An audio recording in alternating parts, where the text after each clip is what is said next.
Oh, and Christina, I record every class, but it's just the videos pointed at me. The audio picks up everybody. So I'll post that to YouTube. I'll show you where after class, so you can keep up with all the classes. The syllabus day won't be that helpful to you because essentially I don't know, like Christina's not here, so basically I went to everybody who already kind of knew me, so we kind of did a speed run through it. So it's not as extensive as maybe it would normally be. If you wanted an extensive run through the syllabus, you could always go back and watch last semester's. I do the whole thing. But today we're talking about Blake's. Hey, did my trick work? What I was hoping was that on the discussion post, I just wouldn't list the poems I'd prefer you not to do. So like when you went to the discussion post to do your discussion post, the only thing you saw was Tintern, Abbey, or Ode, Intimations of Immortality. I read. But if you look at the actual syllabus, you were allowed to write also over Blake's The Tyger, Burns' To a Mouse, and To a Louse. I read 2 different stories. That's what I thought. You gave me a 10, and then I was like, score.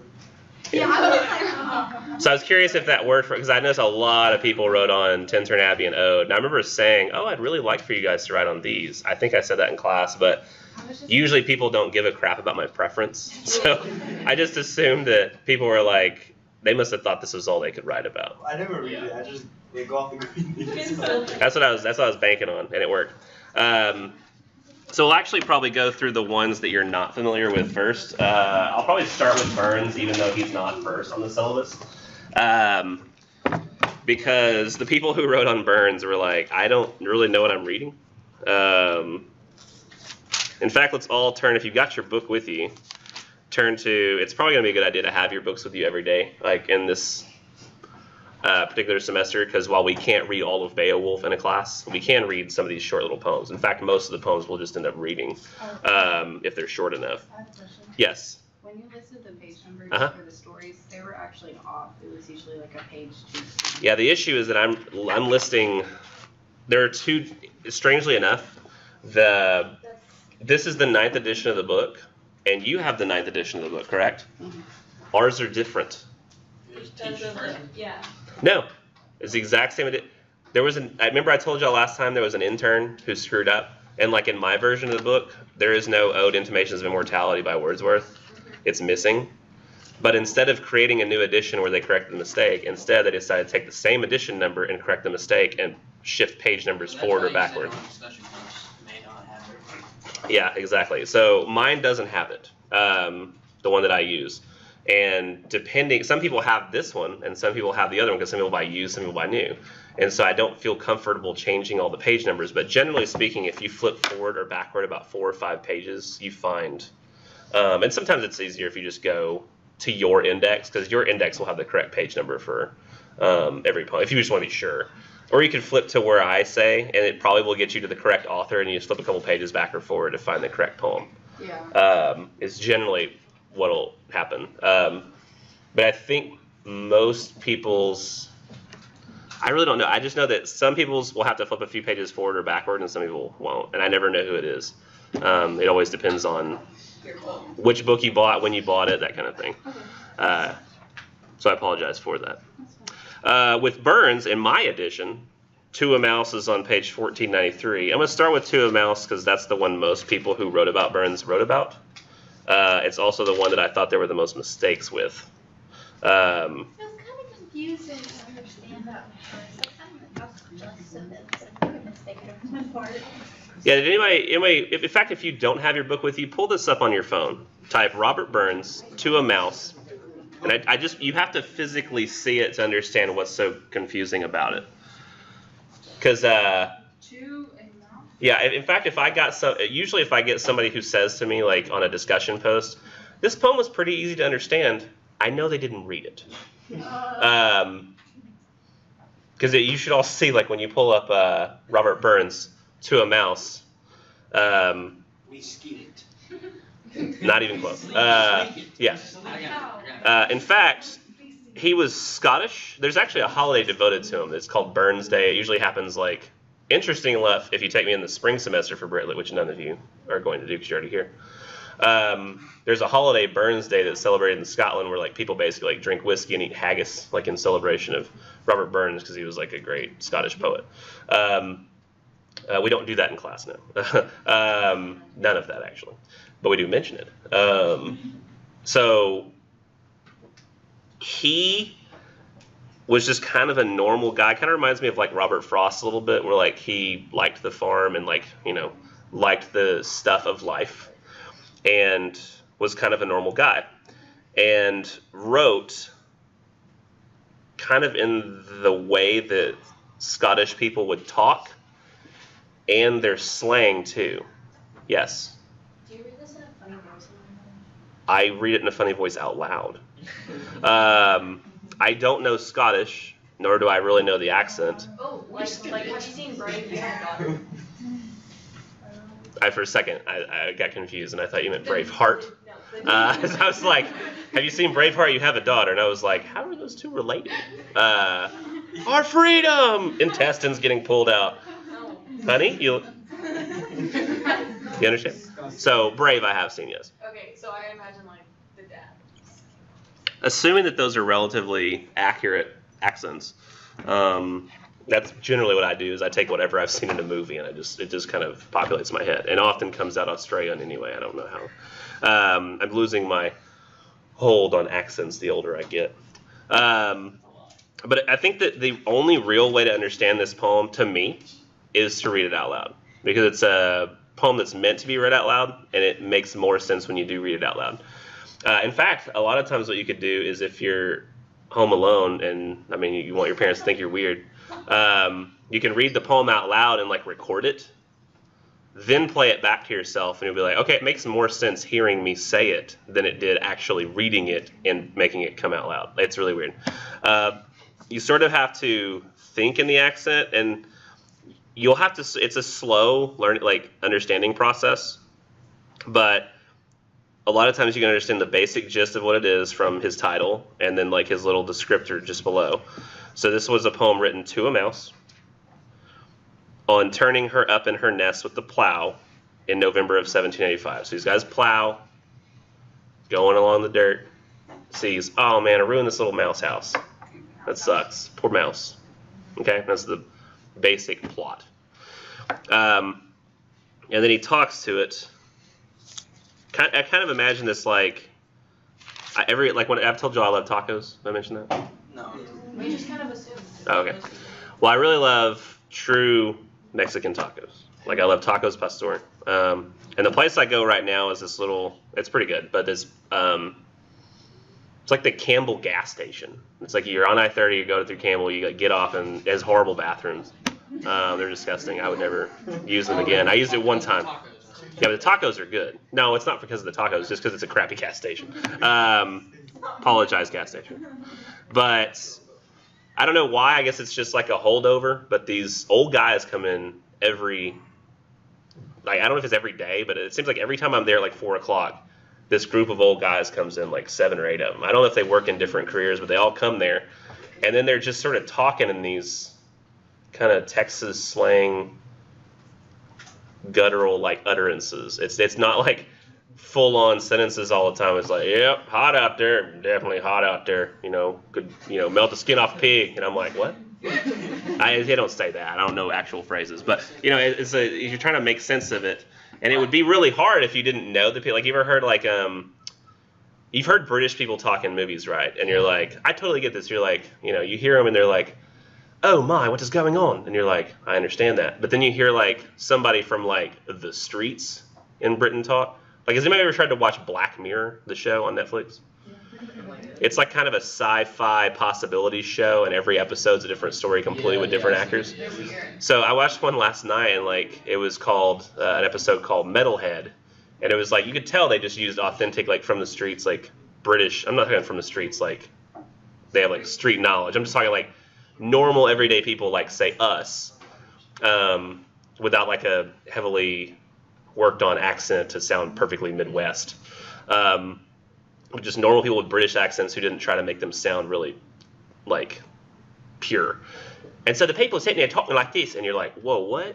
And you're like, you're missing some because it's very slangy. And so I think this is kind of meant to sound authentically like this farmer would sound from Scotland at the time. And so it's interesting because we can preserve like that speech and like how it sounded, or at least to the best of my ability to read it. Like their accent was like kept. Yeah, it's like he tried to write in the accent. And so if I read it, I'm going to try to read it in the way he wrote it, which may or may not be accurate, but at least it's an attempt. And you sort of get the meaning of it after a while. But he said, but here it goes, it's going to be ridiculous. We sleek it's car and timorous beastie.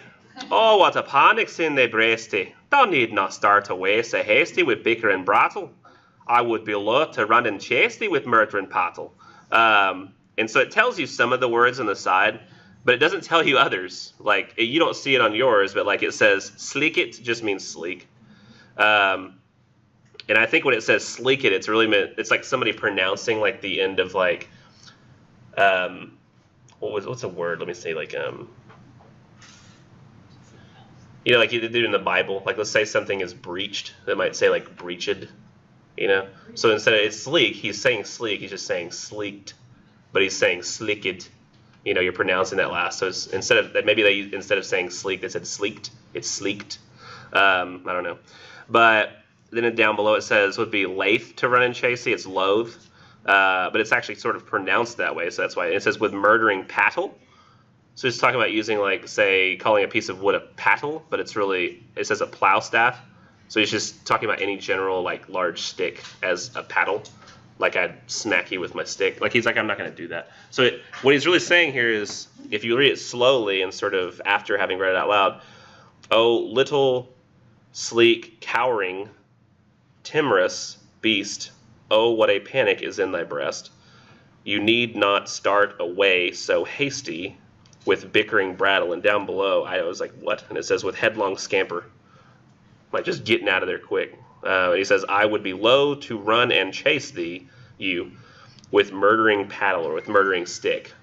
So, like, you can get it if you go back and read it. And this is one of those that's not necessarily... well, this is not one of those poems that's like, when we look at Wordsworth, which, by the way, I was a little suspicious when people were like, wow, these poems are really easy.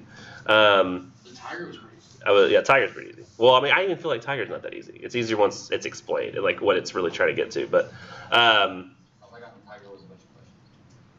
yeah, Tyger's a lot of questions. The big question, actually. But in this particular poem, it's more like, how do I just understand what he's saying on a basic level? That's the difficulty. Once you actually get to the plot, you realize, oh, it's a simple plot. So he knocks the mouse up. He says, don't run away so quick. I wouldn't hurt you. And that's how he starts out. He's like, I'm truly sorry man's dominion has broken nature's social union, and justifies that ill opinion which makes thee startle at me, thy poor earth-born companion and fellow mortal. He's like, I'm sorry that humans are so like over nature that your automatic reaction to me is, oh, scary. You know, I feel bad about that. You're a fellow mortal. You're not somebody I'm actually above. And he says, I doubt not wiles, but thou may thieve. What then, poor beastie, thou might live? A diamond and a thrave, says small request. I'll get a blessing with the lave and never miss it. And he says, it basically is justifying, like, I see you as your fellow mortal, and on top of that, like, what's the reason to be scared of you? He says, I know that sometimes you take from me, right? He says, a diamond acre and a thrave, which it says down here, like an occasional ear and 24 sheaves. Like, that's not much. You know, losing a little bit. You know, sometimes, like, what do they call that? And, like, if you're working, anybody working, like, a store or, like, a restaurant where they call it something called shrinkage. That's essentially, like, how much you lose to, like, stealing and mishandling. He's kind of saying, like, you know, you lose a little bit as a farmer. It's not a big deal. Mouse takes a little bit.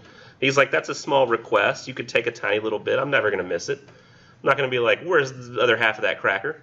You know? Who cares? With him, I'm sure it's actually some corn here. Thy wee bit housey too in ruin. Its silly walls the winds are strewing, and nothing now to big a doing of foliage green. And bleak December's winds ensuing, both snell and keen. It's just ways that they would talk about winds, so it's kind of hard to... He says, your little house is in ruin. And it's silly, meaning silly, like, you know, something is silly, it's not substantial, it's frail. It's like it, huh? It's funny. Not funny in the sense of silly, but like, kind of like weak and not strong. Is another way of saying it. So, and nothing now to big a new one. And when he says and nothing, I don't think it means it would be nothing. He's saying it'd be pretty hard to build a new one. of coarse grass. He says, and with the bleak winds ensuing, bitter and keen, like it's going to be hard to build a new little house. And he says, thou saw the fields laid bare and waste, and weary winter coming fast, and cozy here beneath the blast thou thought to dwell, till crash! The cruel cutter passed out through thy sail. He's like, you thought, oh, I'm just going to come here, chill in this little hole in the field. Nice place to settle down for the winter. Boom comes the plow. Tosses your house up. Now look at you, thinking it's all going to be nice. Now it's ruined. And then it says, that wee bit heap of leaves and stibble has cost thee many a weary nibble. Now thou hast turned out for all thy trouble, but house or hold to toll the winter sleety dribble and cranage cold. And he says, so that little bitty bit of leaves and stubble took you a ton of work to build. Now you're just turned out. For all that trouble of building a house, boom, it's gone. What a waste, right? He says, to toll the winter sleety dribble and cranrich cold. I always think it's like, I guess cran is somehow related to cold, because I'm thinking like cranberries in Skyrim. They're always grow in the cold for some reason. Rich with cran. And this is weird, where like, to me, everything it sounds like he's saying, and I'm going to warn you on this on your argumentative essays if y'all end up picking this poem. I think it's easy to miss the theme, because everything he says up to this point sounds really sympathetic with the mouse, right? Mouse, we're both mortals, you know, we're just two things in the world together. I'm really sorry about busting your house up, especially now that you're going to have to build a new one. That sucks. My bad, little mouse. And it sounds all positive, right? But these last two stanzas sort of upend everything he says to the mouse. And it's kind of more like, poor me, poor me. And he says, but mousie, thou art not alone, and proven foresight may be vain. The best laid schemes of mice and men gang off galai. I think it's going to go off to rye. I wish it would just say that. And lay us not but grief and pain for promised joy. So he says, you're not alone in doing this, thinking, I'm going to build a house. I'm going to spend some time on it. And boom, out of nowhere, gets ruined. Totally ruined. And it says, and this is actually where this phrase come from, where you've heard like the best laid schemes of mice and men. Have y'all heard of that? You've at least heard of the book of Mice and Men. So the best laid schemes of mice and men often go awry. That's where this is actually where that comes from. So whether you're a mouse, whether you're a man, you make plans, and those plans get screwed up. That's what it is. But so he's like, you know, this happens to all of us. So essentially he's taking it from, yes, this happened to you, but it also happens to us. You know, our plans go bad as well. And he doesn't say anything specific, but here at the end he sort of ignores the feelings of the mouse. He says, still thou art blessed, compare it with me. The present only toucheth thee, but I backward cast my eye on prospects drear, and forward though I cannot see, I guess in fear. Well, what he says here is essentially, mouse, it's worse to be me than you. Quit whining. He doesn't say quit whining, but he's like, still, you're blessed compared to me. The present only touches you. So he's like, you only notice that right now your house is gone. 5 minutes from now, you'll be like, I have no house. I have to build one. You're not going to remember that somebody destroyed your house and be all pissed about it. He says, but humans, we look back and regret what we didn't do or how we did something wrong. And then we look forward and fear what could be coming. So it's way worse to be a person. Granted, he's right. And this kind of goes back to that question earlier you had, Jasmine, about like, is it wrong to eat an animal that I love? Is it my favorite animal still if I eat it? Maybe that's why it's your favorite animal. If that's true, my favorite animal is chicken. Nah, pork. Pigs. I love that part of Moana. Have y'all seen Moana? Where she goes, that's good pork. And then the pig goes, mm. And I wonder if like kids will even get that. They're like, why is he pissed? Like he doesn't like pork? Okay. Like it's like Pua is just, I guess Pua doesn't like pork. But I mean, the idea there is that I think part of the reason that we justify that we can eat animals, well, of course, there's the kill and eat Peter from the Bible, right? I mean, people use religion to justify a lot of things, but that's part of the reason too, is it just tastes good. But one of the ways that people justify killing animals and eating them, beyond religious beliefs or spiritual beliefs, is that it seems as though for the most part, animals seem to be sensory responses almost all the time. and most things seem to be sort of evolutionary in nature. So they've actually found that dogs copy certain human behaviors because it keeps them safe. And we tend to anthropomorphize dogs. Do you ever had a conversation with your dog where you're your part and their part? Nobody does this with cats because they're evil, but we do it with dogs like all the time. You're like, oh, Mr. Cuddles, Mr. Cat, and then the cat claws, and you're like, I love you. I'm allergic to cats, so I've just had to develop an anger toward them. But a lot of us can justify like eating cows because we know that the cow just lives its cow life, and it's not thinking like, oh man, someday somebody's gonna kill me. I can feel it coming, and it's like trying to reason with you, like, please, sir, don't kill me. I'm actually reading a book right now called City of Illusions by Ursula K. Le Guin, where it's like in a future where people have developed mind speech. Essentially, it's telepathy. But as a result of hearing people start using mind speech to try to help with things like hunting. Essentially, once you figure out mind speech, you push it onto somebody's mind, and if they're open to like learning mind speech, essentially that's like unlocking it. It's sort of like if, for example, if I was to communicate with you telepathically and like send you a thought, suddenly like in your brain that would like help you realize, oh, I can do that. Like you'd never realize it was a possibility. Once you do it, it's like then you can start doing it too.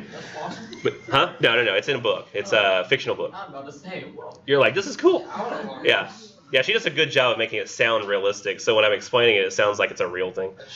But the animals figured out when people are using this to like hunt animals because they're trying to send a thought to animals like, I should come over here. And like essentially sending the idea that the animals should just come to the person. The animals figure that out after a while and figure out that what the best thing to do is utter a couple of concepts all the time when in the presence of the human, just constantly think them so the human feels guilty and doesn't want to kill them. It's like literally like a guy is walking by a rabbit and he's like, I want to eat the rabbit. And when he tries to shoot the rabbit, he hears the thoughts projected at him. Murder is wrong. Murder is wrong. Murder is wrong. Murder is wrong. It's just on a constant stream. But he's like, he's hungry. He's got to eat. So he does it. But apparently it works on enough humans that like they shoot it at. But it's because we don't think of animals like that, right? We don't think of animals as having like those conscious thoughts. We think of animals as being like, this gets me food. This doesn't get me food. This keeps me warm. This doesn't keep me warm. What? It's in the moment. Yeah, it's like an in the moment present thing. You're not gonna have like your dog come up to you and like, what's wrong? You're like, remember when I had puppies and we gave them away? Man, it's killing me. Where did those puppies go? And you're like, I don't know. I mean, we sold one of these people and these people. It's just. Do you think maybe I could visit them? You know, it's like our dogs don't communicate that. I honestly don't think that they think that. Do you? Have you ever really thought that they think like that? That like they miss their puppies? They want to be a mother, and that's their natural instinct. But like, do they actually remember? Yeah, I had 5 of them, and I named them this and this and this and this and this, and they were so adorable, and you should have met them. I have pictures. You know, humans are like unique in that way. Like we have a memory, do we not? We have memories. We have regrets. We have fears of what's going to happen in the future. I think they remember. Huh? I think they remember. They have memory, but it's not quite the same as us, where it's like regret. Do you know? Like the dog's sensory regret. No, you can't know. But a dog's sensory regret, or shoot, a mouse's sensory regret, is all based on stimulus response. You know, you notice like, have you ever had a dog where like at a puppy level, like one of our puppies one time, I accidentally like at my parents' house, I accidentally stepped on the dog's tail, and he screams. It like yelled. From then on, he never liked people. Like he hid all the time. It was very difficult to get that dog to come and get pet. Huh? Yeah, from that one time. Because it was like, it was very young and he remembered. And so it was like, maybe somebody else was kicking him and I didn't know. But like when I stepped on his, and all of our other dogs were fine. It was just that one. Granted, it could be correlation, causation. That's not really what caused it. He was just predisposed to be that way. I don't know. But anytime I came near him, he would like back away like I was going to smack him. And I was just like, what is this dog's problem? And so I just assumed that maybe it was from that time that I stepped on him. He cried for a while. I mean, it's very possible I was a little kid. I could have accidentally broken like some bone in the tail and not known it. Because it was on stepping stones that I stepped on the dog's tail. So it wasn't like dirt. Huh? Right, yeah. It's just, so I mean, it very well could have been that I hurt the dog and I didn't mean to. But it's just sort of like that sensory response. It's not like the dog can rationally think, is he trying to step on my tail? He just goes that one time. No, And so then it sets up behavior. Yeah. I've stepped on my dog's foot, and he knows. He comes back. He's like, "Why'd you do that?" He looks at me. We anthropomorphize. We anthropomorphize.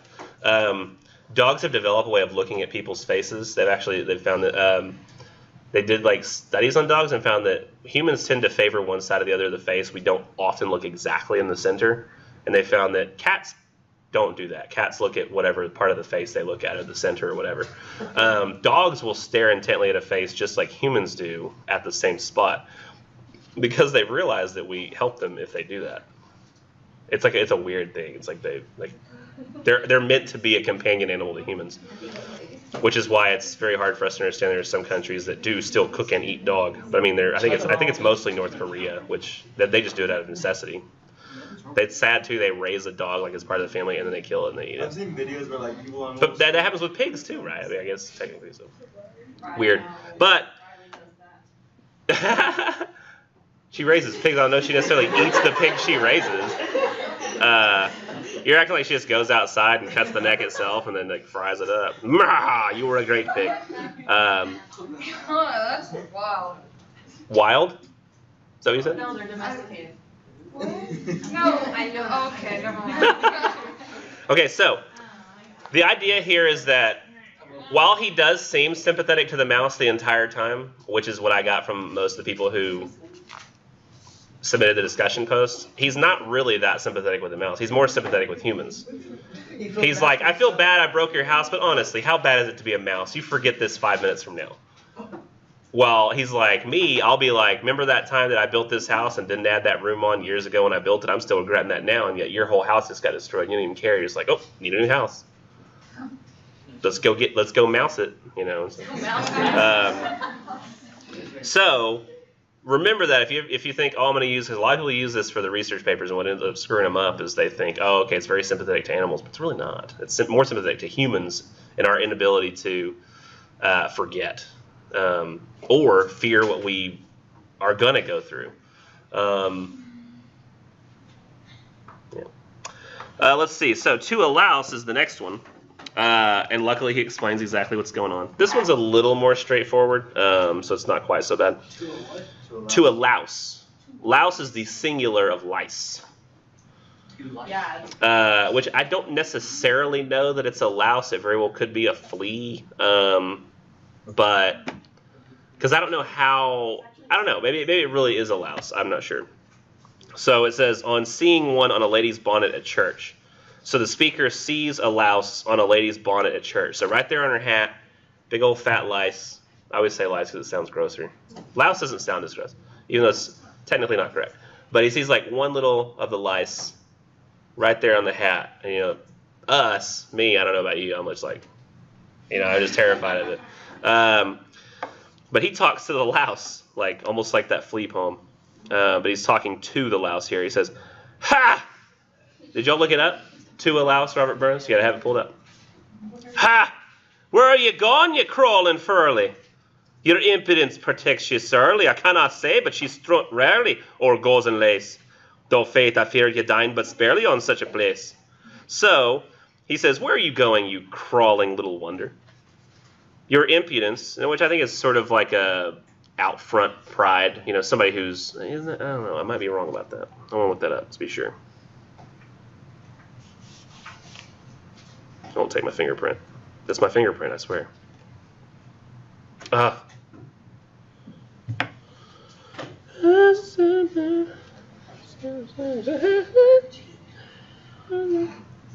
I bought the ad-free version finally of my dictionary app. So you don't have to hear me like complain about ads all the time. Although loading screens apparently. I want to make sure that's like some sort of out in your face pride. The quality or state of being impudent. Lacking modesty or marked by contemptuous or cocky boldness or disregard of others. Yeah, that's what I was talking about. Little weird the way I was saying it, like out in your face pride, but contemptuous or cocky boldness. That's, you know, sort of, that's much better actually. I like that. Let's heart it. I can like definitions in the dictionary. It's one of my favorite things as an English teacher. Just put a little heart on there. It's like Instagram. Like this word. I wonder how many likes my word got. Okay, here we go. So he says, your impudence protects you sorely. So the fact that you're so cocky about like walking right on top of this nice lady's bonnet is very cocky. He says, I cannot say, but you strut rarely. So he's like, you know, he's cocky. He knows people can see him. He's just like, I'm just a little louse walking on your bonnet. You know, he's up there like doesn't care. He didn't care. He's like, I'll walk wherever I want. Over gauze and lace.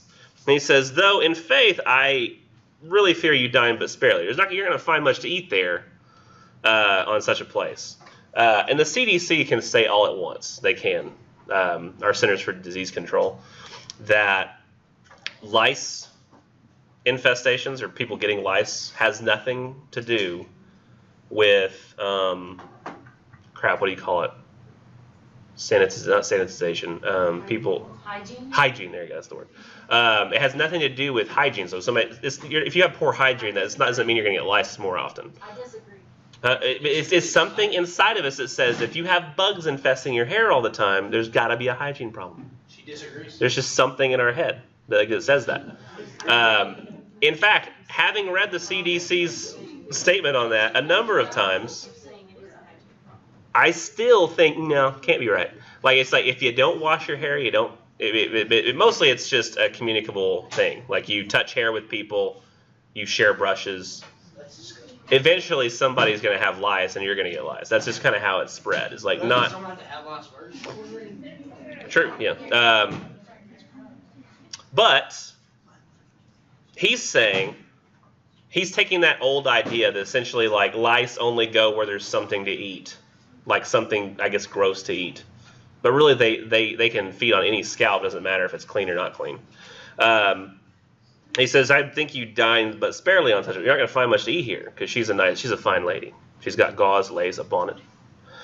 He says, ye ugly, creeping, blasted oner, detested, shunned by sant and sinner, how dare you set your fate upon her, so fine a lady? Go somewhere else and seek your dinner on some poor body. So he's like, how dare you, you gross thing, get on such a nice, fine lady, of high stature. Go find a poor person, You'll find plenty to eat there. I don't know why you're even being so out there as to think that you can. It's kind of like, no, I'm not going to say that. I'll say it. It's kind of like Nicholas Sparks' books, where like the man from the other side of the train tracks falls in love with the rich girl. It always happens. It's every damn book. The Notebook? Huh? Yeah, Notebook's exactly what happens. Yeah. Titanic. Basically. I don't know about best of me. Yeah, but almost all of them are like that. And he's saying essentially like, Mr. Louse, stick to your kind. Don't go for such a nice lady. Stick to your poor as you're supposed to. And he says, Sweet in some beggar's half at squaltle there you may creep and sprawl and sprattle with other kindred, jump and cattle and shoals and nations, where horn nor bane nor dar and settle your thick plantations. That's why I wonder, I don't think they knew the difference here. I mean, they might have between a flea and a louse, what lice actually do is he assumes that he's like, you can just go get on a cattle. You can get on a cow.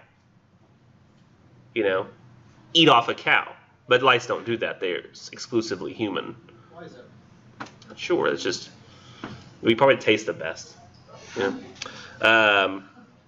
More variations in flavor, I would assume. It's interesting. I can't possibly know this, but I'm assuming that because we generally feed the exact same diets to animals, that's why for the most part those foods taste the same. But I'm assuming if someone, like for a louse, was to eat the blood of a person, I'm assuming that tastes different depending on each person and like the types of things that they eat. Culturally, we all eat many different things. Here in the South, we probably eat a lot of different stuff than like people in the North do, or people near the coast. People in cities are probably eating stuff that's different. Yeah, I never eat fish because it doesn't taste that great, but fresh fish always tastes amazing. So like if you go and somebody who's got catfish in a pond and like they go and they fish for the catfish and you eat fresh catfish, my gosh, it's incredible.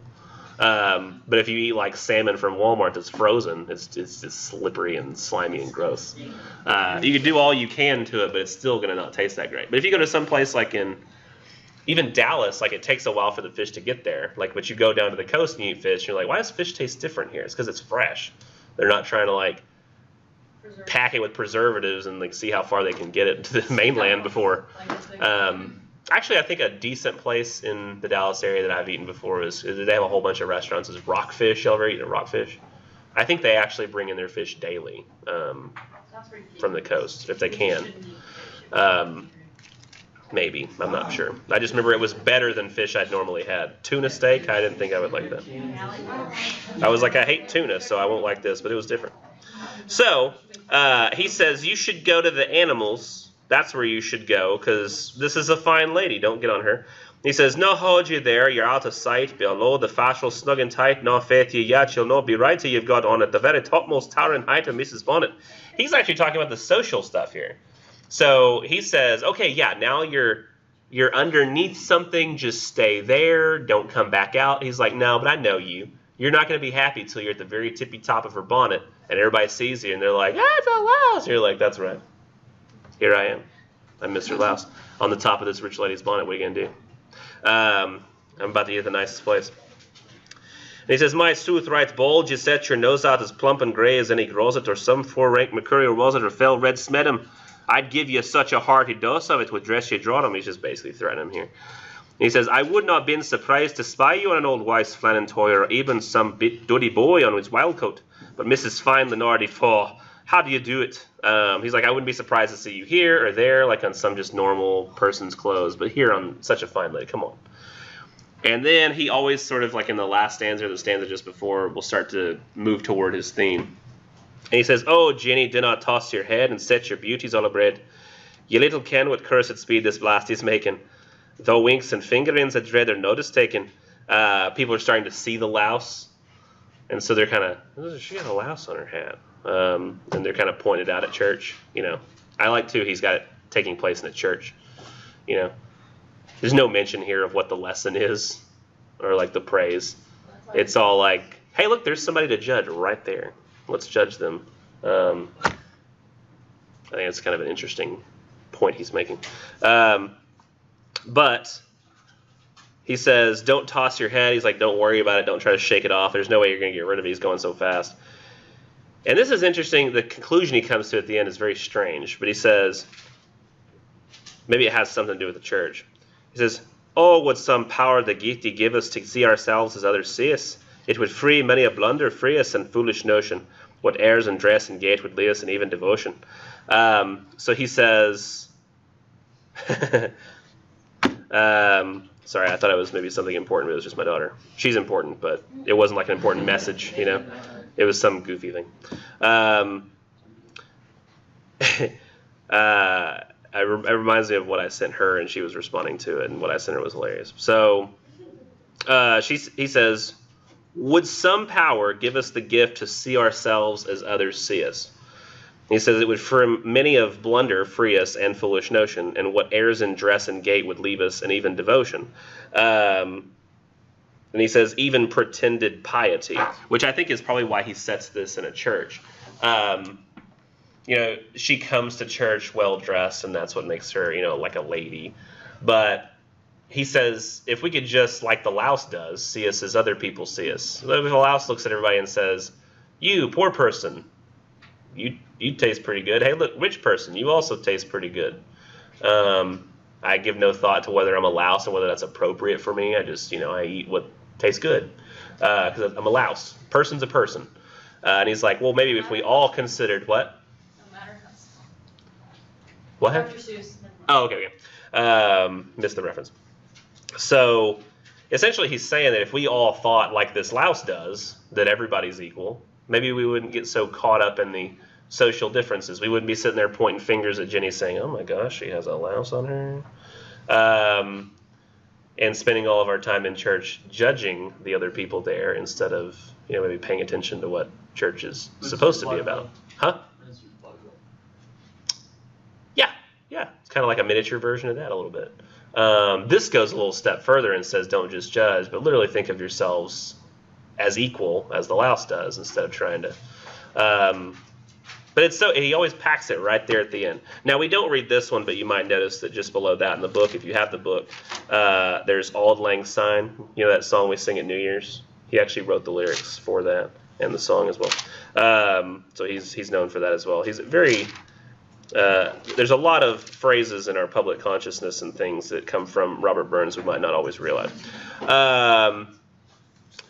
I want to go next probably to Wordsworth. I think we'll come back to the Tyger. The most important ones, in fact, we're just going to get to the most important ones, are lines, or Tintern Abbey, I should call it, and Ode, Intimations of Immortality. We'll come back to the Tigers. That's one we can talk about literally almost forever because of the topic of it. So we'll probably... Well, just not mentioned there, because I thought it was pretty self-explanatory. Maybe the meaning itself is self-explanatory, but the philosophy behind what he's positing or asking is what people still have not solved today, which is it's still a problem. I think you brought that up in. Yeah, I bring it up in 1302 as well, but it's fun to bring here.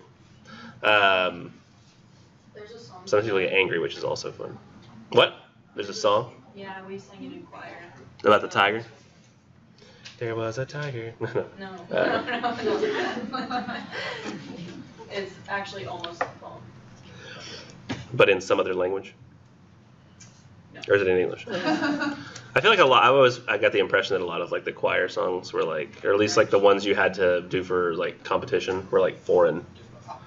So it's almost like opera, not opera, but let's go to William Wordsworth. So we got to flip past. If you're in the textbook, you got to flip past the pictures section.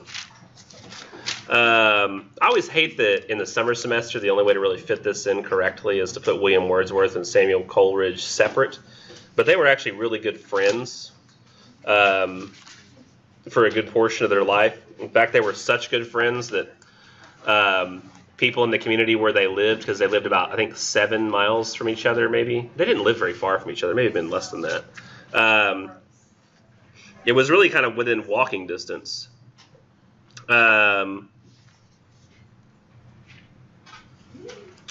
yeah, people panicked and thought that they were government spies or some kind of spy, because they met daily and talked for hours about poetry, and it was when they did their best poetry, because they lived like basically right next to each other, and sometimes we even like write lines for each other's poems, make huge suggestions, because this is a day too when like people didn't have cars, so like poets didn't often visit each other, like send letters, but they lived right next to each other, and so they would meet and talk a lot, but they ended up not being able to do that forever because people freaked out and thought these two smart people must be some sort of spies that are next to each other. Like, why would they both be so intently in the same location?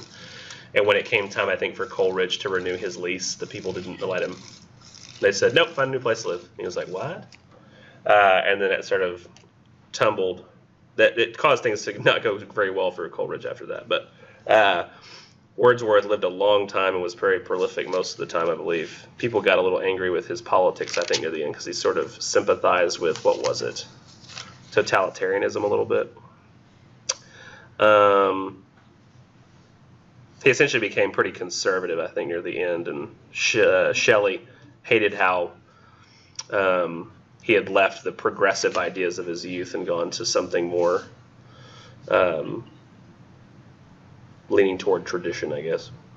But let's get to lines, which I don't discount you if you called the poem Lines in your discussion post. Makes sense, because that's what it looks like. But I often just call it Tintern Abbey. Lines composed a few miles above Tintern Abbey on revisiting the banks of the Wye during a tour on July 13th of 1798. And interestingly, with a lot of these romantics, because Wordsworth is a romantic and he kind of started the whole... He didn't really start the whole romantic thing, but he was probably the most well-recognized romantic poet. When I say romantic, I don't mean romantic in the sense of love, but essentially the romantic poets, there is an official definition, but I always have like my personal definition, which is they sort of thought that human experience was valid, human memory, human experience, and kind of what we do matters, and our experience with nature matters, and our experience with the world matters, and They consider, too, even Shelley, who we're going to talk about later, to be a romantic poet, even though he was very well-versed in new ideas, things like science. Is that the one Dover Beach? No, although that guy was sort of hinting at the ideas that had been coming. Like, Romanticism was almost not really a thought-out response, but sort of an unofficial response to the fact that things were sort of moving in a more scientific direction, in a more industrial direction. People were starting to care about industry and money and making money, and It's value. they thought that human experience was valid. And Shelley actually wrestled with this. He said that, like, he knew that Shelley was an atheist and he felt that there was no God. But he still felt that there was something inside of us that calls for poetry to be written, and he felt like that was a real thing. He just didn't know how to explain it. He's trying to be like true to, like, it's essentially like the idea that humanity matters, and the reason I think we call like love stories romantic these days, it's sort of like Romanticism thinks that our thoughts and what we think about the world actually matters. So the reason we call like romantic stories that today is like we can take the love between two people and romanticize it. We can think that it can be this perfect thing, and it is perfect in its state. So that in romance, films and books, we see a person fall in love. It's like, there's a limit, I think. Like right now, my wife has been watching this show. Like she's always watched The Bachelor. Anybody watch The Bachelor? Bachelorette, that kind of thing. Those shows, I've always been like, how weird to say you're falling in love with multiple people at the same time. Like, I was just like, to me, that's not the romantic ideal. What's romantic about that show is the idea that you can meet somebody and fall in love with them in a very short time, almost like a love at first sight kind of thing, and then decide, oh, I'm in love with this person, and then you can get engaged. But my wife's watching this new show called The Proposal. I told her, you can't watch this with me in the house anymore. Like, you'll have to watch it like when you're at lunch or something, and I'm gone. And she was like, why? And I said, I cannot wrap my head around this idea. Like, it's such a romantic idea that, like, literally, here's what the concept of the show is. There's a person behind, like, a curtain or something, and they ask questions of these various suitors, men and women, and depending on the person. If it's a man, it's asking women. If it's a woman, it's asking men. But there's like 12 of them out there, and each set of questions or whatever, that she eliminates some. And then at the end, when it's down to like 2 people, she finally comes out from behind the curtain. You can finally see what she looks like. And these dudes are meeting her for the first time and giving a speech about why she should pick them. And at the end of the episode, they propose. Literally 15 minutes ago, you did not know this person existed. It can't be all true though. Huh? It can't be an actual proposal though. That's what. Even if it is. Okay, here's the thing. If it is a real proposal, it really pisses me off, because there's no thought to it. There's nothing. There's no there. There's nothing there, right? I mean, it's all. Substance. Yeah, there's no substance. There's no like. They're not going to have little stories. It's doing everything in reverse in the order that you. Like 15 minutes ago, now we're married. To me, honestly, what it kind of is, though, if you think about it, it's kind of like going back in time where, like, 2 sets of parents would say, we need to form a working relationship so we can do better as 2 families out in the sticks. So I'm going to marry my kid off to you, and then y'all meet, and you're like, hi, okay, we're going to be having the wedding soon. And so, like, you had no agency in that at all. It was just sort of like you're told who you're going to marry. I guess it's better than that, because at least you get a multiple choice. It's right, it's multiple choice. It's like you got A through L, and you got to pick, well, which one?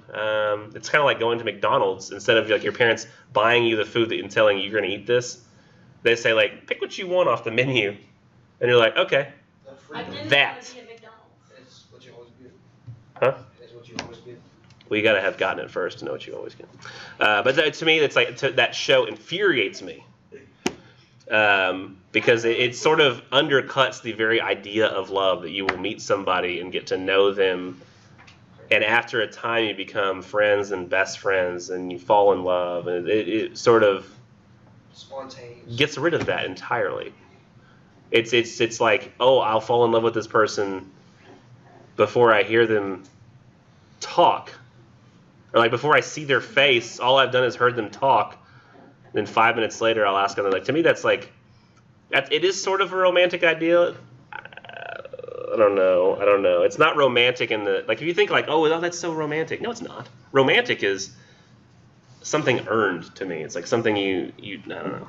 But in the sense of poetry, romanticism, it's the idea that human thoughts matter, human experiences matter, and they are almost to be elevated above all else. Oftentimes these poems sound like personal thoughts of the authors and speakers, and they have a very biographical relevance. Like, I don't see how you would have read this poem if y'all read this poem at home, the Tintern Abbey, without having read the intro material, because it sort of explains everything you need to know. It says, and this is what Wordsworth said. Oh my gosh, it's so amazing. I can look down and my nose doesn't just start running. I mean, it's a little bit of, I can feel something, but it's not, it's all, you don't have no idea how amazing it is. I've never had allergies before, so it was weird to have them for like 3 months straight. He says, no poem of mine was composed under circumstances more pleasant for me to remember than this. I began it upon leaving Tintern after crossing the Wye.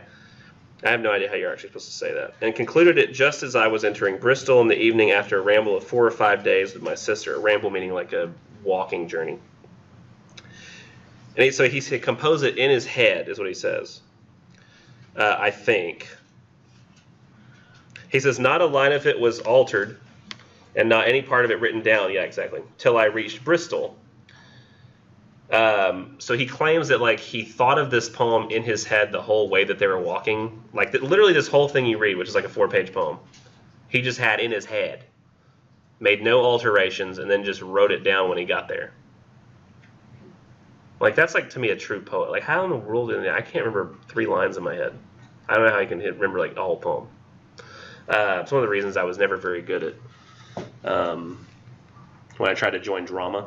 Like, when I tried to be an actor, I could only do short parts because I have no memory. Like, I can't memorize long things. Like, I'm not that great of a memory. I'm always good at figuring stuff out, not at remembering things, which you probably already noticed. It says, Wordsworth had first visited the Wye Valley and the ruins of Tintern Abbey in Monmouthshire while on a solitary walking tour in August 1793. So in 1793, that's the time he went the first time, when he was 23 years old. So 5 years ago, he was 23 and went to this place. The puzzling difference between the present landscape and the remembered picture of the mind gives rise to an intricately organized meditation in which the poet reviews his past, evaluates the present, and through his sister as intermediary, anticipates the future. He ends by rounding back quietly on the scene that had been his point of departure. So, this is so weird. So, or to me, it's kind of confusing because you have to get the scene before you even understand the poem. So, essentially, what you have is 5 years ago, he went alone at 23. He's now 28, but this time he's bringing his sister. She's roughly, I think, the age that he was at. And so he's experiencing this now In a different way. in the current time, but in a different way. And she's experienced it in the first time Already. like he did. Right. So that's weird. Because that's essentially what the whole poem is about, is that idea. Huh? That's kind of like exactly what happens, like, every generation with, like, your parents go through something, like, almost completely similar. Like, I don't know, I feel like a lot of human experiences, like, they're not really ever unique anymore, because everybody's gone with something the same. Whether it was, like, they were born before you, or, like, I don't know. Yeah, I'm having trouble understanding, but I don't know. I don't think it's a fault of what you're saying. It's just I have trouble wrapping my head around this kind of stuff at all. Memory and experience, man, this stuff throws me. You might, like, have this unique experience of, like, eating this watermelon and then, like, a fly, like, flew into your eye, and, like, you were like, oh my god. Okay, somebody else has probably experienced that before. It's Oh, I see what unique, you but mean. You don't think it's... I see. I disagree with you entirely. Because I feel like just the fact that we're all in this room together, the fact that I'm up here and you're out there, makes the experience entirely different. And like you and I, when we think of the room, the same room at home, you think of it entirely differently than I do. And if you come back 5 years from now and see this room, you'll be like, man, this is crazy. I used to go here, and now I'm an astronaut. And I went to Yale. Is that what y'all are all hoping to experience? No, not so much. Amateurs. You're probably like, oh, I want to have money. Come on. Yes, sir. That's what Dad's been telling me for years. My dad told me, Chris, you're so smart, make money. And I was just like, I had a pretty happy childhood and we didn't have much, so I don't see why I need much more. I was like, it didn't seem like. Doesn't stop me though from imagining what I'd do with all those lottery winnings, right? Anybody do that? Probably not old enough yet. Once you get a job and you're like having to pay for your own house, you suddenly start to think, what would happen if I won the lottery? And you don't even play. You're like, what if I won? I had to buy a ticket first, but what if I won? Mansion. Castle. Zombie ready. So here we go. He's talking first. And so I actually think this makes the most sense not reading it as a poem, but almost reading it like as a sort of an essay that's in poetic form. He says, 5 years have passed, 5 summers with the length of 5 long winters. And again I hear these waters, rolling from their mountain springs with a soft inland murmur. Once again do I behold these steep and lofty cliffs that on a wild, secluded scene impress thoughts of more deep seclusion, and connect the landscape with the quiet of the sky. The day has come when I again repose here under this dark sycamore and view these plots of cottage ground, these orchard tufts, which at this season with their unripe fruits are clad in one green hue, and lose themselves mid groves and copses. Once again I see these hedgerows, hardly hedgerows, little lines of sportive wood run wild, these pastoral farms green to the very door, and wreaths of smoke sent up in silence from among the trees. With some uncertain notice, as might seem of vagrant dwellers in the houseless woods, or of some hermit's cave, where by his fire the hermit sits alone. And this means, of course, in the sense of a hermit who is kind of alone and by themselves, not hermit crabs, which I think... Crap, who was the person who said hermit crabs? Made me think of hermit crabs. Was it Cedro, Jonathan? And what? Discussion? Zachary, okay. I was like, I knew it was like somewhere like a... No, I don't even know what you're talking about. You remember You know? the boy. Oh, okay, you're like, you experienced that. Well, somebody was just like, made me think of hermit crabs, and that was funny. Was that you, Jonathan? Yes. Yeah, that's what I thought. I remember seeing that. Don't let him know. Yeah, you're like, it made me think of hermit crabs. That's funny. And I was just like, there's like so much more poem after that. He's like, hermit, there's one thing. Giggle. Which I just thought was funny. I was like, wow, there's so much more after that. So he's like, here I am again, and he sets the scene. That's what he's doing, is just setting the scene. I feel like that part's not quite so bad, right? That part's pretty easy. And you sort of think of the scene in your head, and like it's a nice idyllic, and idyllic meaning IDYLLIC, just beautiful nature, kind of peaceful setting. This is where it gets weird. It sort of gets philosophical and like what's the nature of memory and what does it mean and how do we experience memory and that sort of stuff. Which some of y'all said was easy, and I was just like, you're a liar. What? You're a liar. Like a lot of you said, it was pretty easy, and I was just like, either you're a liar or you're really good with memory and experience. I thought it was pretty easy to read. I thought it was easy to understand compared to like Goop Sir Gawain or something like that. Oh, those are just because they're so long, King Lear, yeah. right? Like the language, like the words. Oh, the language. Yeah, this actually was one of the criticisms that was leveled at him at the time, was that he's talking about really complicated concepts. But he very much tried to make it a lot closer to readability. Yeah, to like where the plain everyday person could read it and understand it. So you're talking about understandability from a language level. Okay, that totally agree. Yeah, on a language level, yes. Conceptually, very weird. Most people are doing like narratives and stories, but conceptually, yeah, this is hard. These beauteous forms through a long absence have not been to me as is a landscape to a blind man's eye, but oft in lonely rooms amid the din of towns and cities I have owed to them in hours of weariness sensations sweet, felt in the blood and felt along the heart. So he's like, basically, when I'm sitting alone sometimes I think, oh man, that time I went to the Y. It was not, well, that's why I need to say Tintern Abbey, because when you say the river Y, it just sounds like you're talking about the YMCA. That's what I thought you meant. That time I went to the Y and it smelled a lot like this room, but concentrated. I actually can't smell anymore. I've gotten kind of used to it. Still smells humid though. I smell carpet and paint. I haven't smelled those things in a long time. You have no idea Well, I think a lot how of interesting it people is to got smell rid of their again. chips. What? I think a lot of people got rid of their chips. On their so it shoulder? doesn't smell like. Oh, actual chips. So it doesn't smell like. I think it smelled a lot like this, to be honest. I just had forgotten. I was thinking, it smells like learning. Nah, it just kind of smells like a locker room. Or like the room in which people change at the pool or the gym. The bathroom. No, it's like that, but with lockers in it. Locker room, I guess you would say. The locker bathroom changing sauna place. In fact, smell factors into memory too. So he's like, I've thought back to this place. And he says, and this is weird when he says, passing in even into my purer mind with tranquil restoration.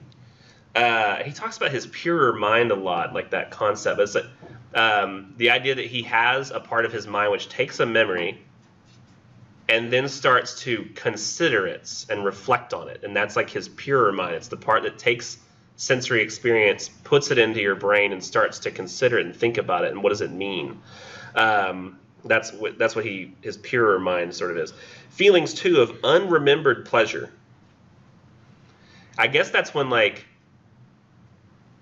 you sort of feel like you had pleasurable. I couldn't think of the word. I was like, pleasuring, that does not sound right. Pleasurable time. But you can't remember the actual pleasurable experiences, but you're like, I remember having fun.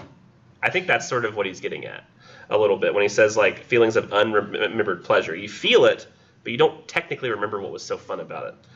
He says, such perhaps as have no slight or trivial influence on that best portion of a good man's life, his little nameless, unremembered acts of kindness and of love. You know, the time of your life where you just think, yeah, that was a nice time. Everything was really nice then.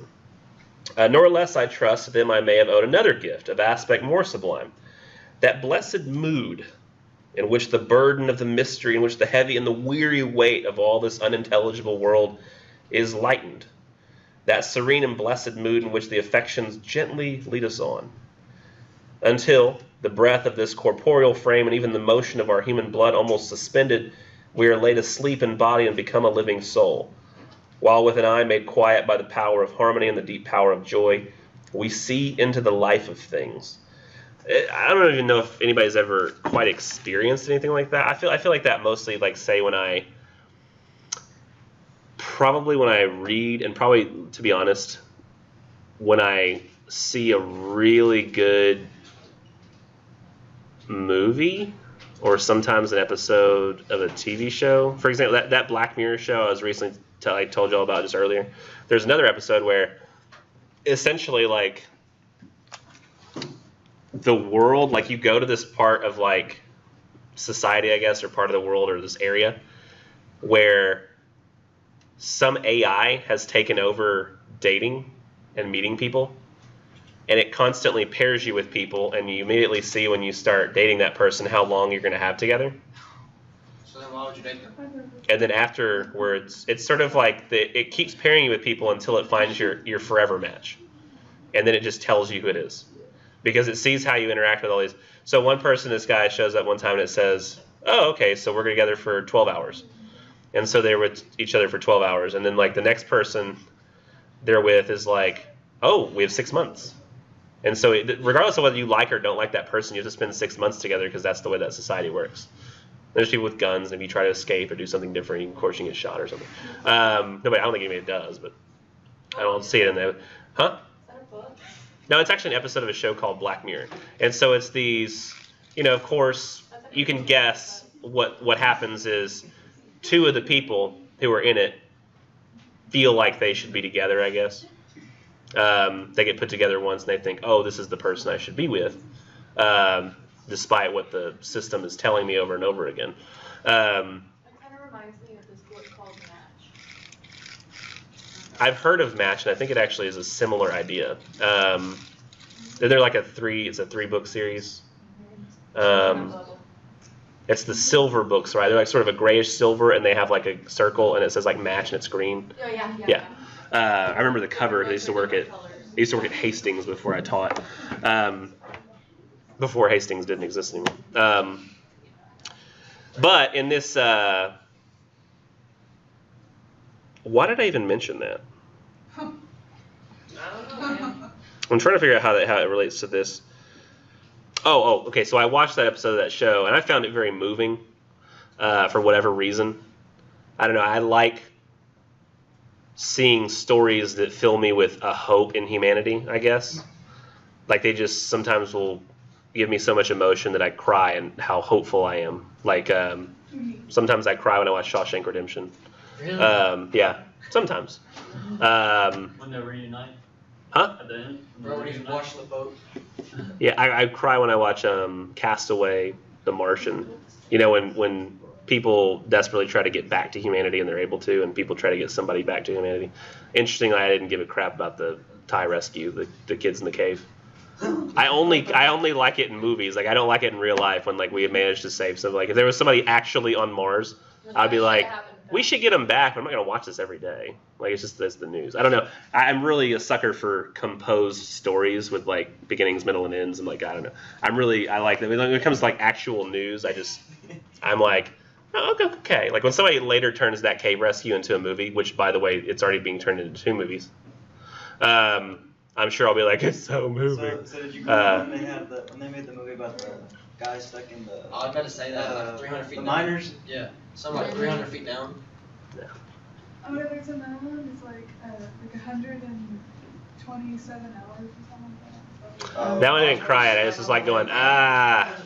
Yeah, he ripped his With arm a dull blade, yeah, that's pretty cool. I do cry frequently when watching the show The Handmaid's Tale. Oh, so Which is sometimes when I see depressing things, that can also make me like tragedy can also make me cry as well. But out of a sense of hope, I was like, we'll never become this. Finding when Nemo? she gives birth to like baby. Yeah, I actually cried Finding Nemo, I think, if I'm not mistaken. But it's kind of like that for me. What he's talking about here, it's like my body doesn't matter. And it's like the motion of my blood becomes suspended, and I've sort of laid asleep in body. It's like my body's not even there when I'm watching like a really good movie. Movies always do it for me more than books. Interestingly, as an English teacher. And it says, while with an eye made quiet by the power of harmony and the deep power of joy, we see into the life of things. That's why I feel like the crying comes from when I cry when I watch a really good story, is I'm seeing into the life of humanity. I'm seeing into what we are, what it is to be us. And I feel like he does that with the memory of a time that he goes back and thinks, man, that time I went to that place. I can't imagine having so much emotion inside me that just thinking back on a place, I get moved. Now, I did record secretly my wife giving birth. The audio. Just the audio. So like from the time we entered the hospital, I turned on my voice memo app, and I had it in my pocket right here. And from the whole time that she was like giving birth, I like recorded it, and there was a moment where the baby's born, and like we'd been trying to have a kid for a while, and it just all her emotions like welled up inside of her, and she cried, and it made me cry, and so I'm almost crying thinking about it, but not quite. But just there are those like there's some moments like that, but I have to hear it.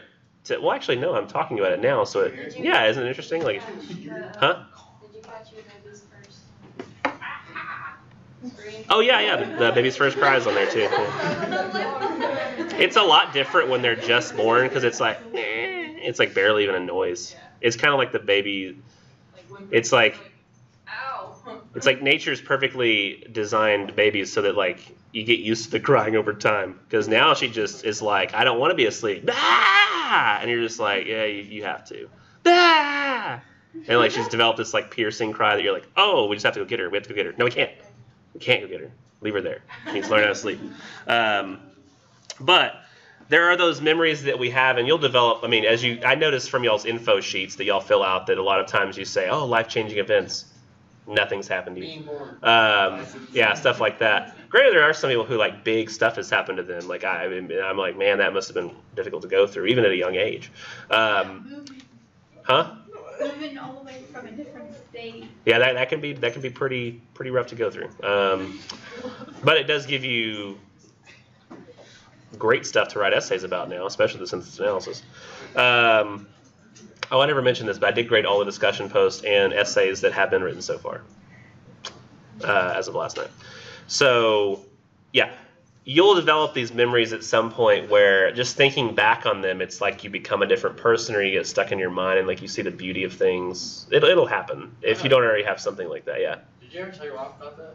Oh yeah. She asked me to send it to her, and now she listens to it sometime, and she cries. I thought you still have it. Oh no, secretly at the time, not secretly forever. She later thanked me for that. She was like, "Don't record it," and I was like, "Okay, I'll do the audio," because she didn't want the birth part. She's a very reserved person. She was like, "I do not want that on film, no way." And I was like, "Okay, audio, got it." And now he talks about this, and he says, and I've always thought this is a weird stanza here, this short one. If this be but a vain belief, yet, oh, how oft in darkness and amid the many shapes of joyless daylight, when the fretful stir unprofitable, and the fever of the world have hung upon the beatings of my heart, how oft in spirit have I turned to thee, O sylvan why? Thou wander through the woods, how often has my spirit turned to thee? Basically, like when the world gets hard, I go right back to you. Y'all find that when you're having a really rough time, you think back to like nice experiences to... this hasn't happened to you yet, but it very well could. Be aware this is not necessarily a good idea. That if you're with somebody and you break up with them, your mind will, for some reason, want to immediately find one of your exes to go back to briefly. Bad idea. Don't do it. It's a terrible idea. Does that happen to you? Yes. You've all lived long enough. It'll. Not with my ex-wife. That's over. That never came back. But sometimes you think back to like, oh, I had a good time with this person. I remember, and so you go back to them. But do it only in memory, as he's saying. Like, don't just like bad times get bad. Just like, you remember you broke up with them for a reason. Remember? They're changed. Yeah. And you can't change them back.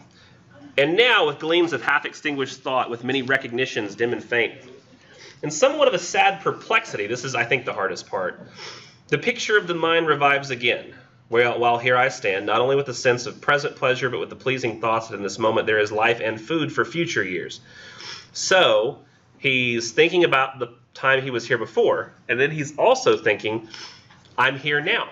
And he's also thinking, and this will provide me those thoughts which I've just talked to you about, of how I go back there to my original time. This time I'm in now will give me thoughts that I will go back to in the future. Yeah. He had a prior experience, and then the things that he's experiencing now, did that give him grief to make him reflect on his past experience? Not yet. He does talk about that grief. Is that why he sets it up like that? Because you said, your analogy made me think, like, okay, so in that present experience, is he like having something bad that he wants to go back to the better past experience? And see, this is what a lot of people put on their discussion posts, was the idea of good and bad experiences. Or just like less favorable. Yeah, or less favorable experiences. He essentially sets up the bad as an other and sort of puts it aside. He sort of mentions that on occasion. He says, in bad times I came to you. But the vast majority of what he's talking about is the differences in good experiences of the exact same experience, but in different times. So that's mainly what he's talking about, and not like making a difference between good and bad experiences. So like when you're doing the same thing, do you remember the last time you did it? Yes, basically. And it's generally not something you do every day. Like a lot of people were saying, oh, this reminds me of how I like to go into nature. A lot of people said this, like, oh, I find some pleasure with nature, and I like to go out into nature and experience nature, and so sometimes I use it as like a relaxing mechanism or something. I had a lot of people say that on the discussion post. That's not necessarily what he's talking about here.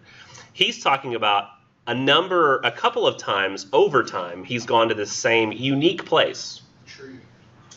Well, yeah, it's like this particular place above Tintern Abbey. So you're at the river, but you look and you see Tintern Abbey, and you see this beautiful place. It'd be kind of like going to the Grand Canyon, I guess. Like maybe an experience, like where it's a place that's unique, and you know it's unique, and you're there, and you're like, wow, I'm at the Grand Canyon. But then later you come back there and you experience it differently. The best way I have of explaining it to you, I think, where it's something we all recognize. If you've done this, y'all maybe not. is if you go to like elementary school, right? And you remember elementary school? And then later, as an adult or a bigger person at least, you go back to your elementary school. Have you ever done that? Yes. And you think, this place is tiny. It really is. You go, man, look how these rooms were. I thought these were enormous. And then, like, the toilets are so short and, like, the water fountains are so short. And when you were little, you thought these are normal-sized things. And you really recognize that difference when you go back later as, like, a bigger person. Like, something you experienced only as a child looks so much smaller as an adult. And that's a way of looking at it in a physical sense. You can really notice it, like, in that physical sense. He's talking about it more in a spiritual sense, how the maturing that we go through helps us see that old experience differently. And we literally saw the world differently, as he's about to talk about here. Yeah. Well, it's like his place is like in nature, so of course it's like it's just typical for him to think like, oh, I'm inspired or whatever. But if it could be like a meaningful place to somebody, and then like they just experience it differently, whether it's good or bad, like it's just different now that they've had that time to mature. Yeah, it's essentially like, we all have our different ways of doing it, but essentially we have an experience and we go through that experience again, Later but on. with the maturity of our later self. So it makes it different, but not necessarily bad. Yeah, not necessarily bad. So like he comes back here and he's about to say in what ways it was different the first time. Like he says, because he's also thinking about how this moment that he's having now will also give him the opportunity to think about this moment in the future. Like he's already looking forward to, man, I can't wait to think about this again later. Right. Yeah, it's interesting, yeah. I guess maybe we do that maybe with honeymoons or something.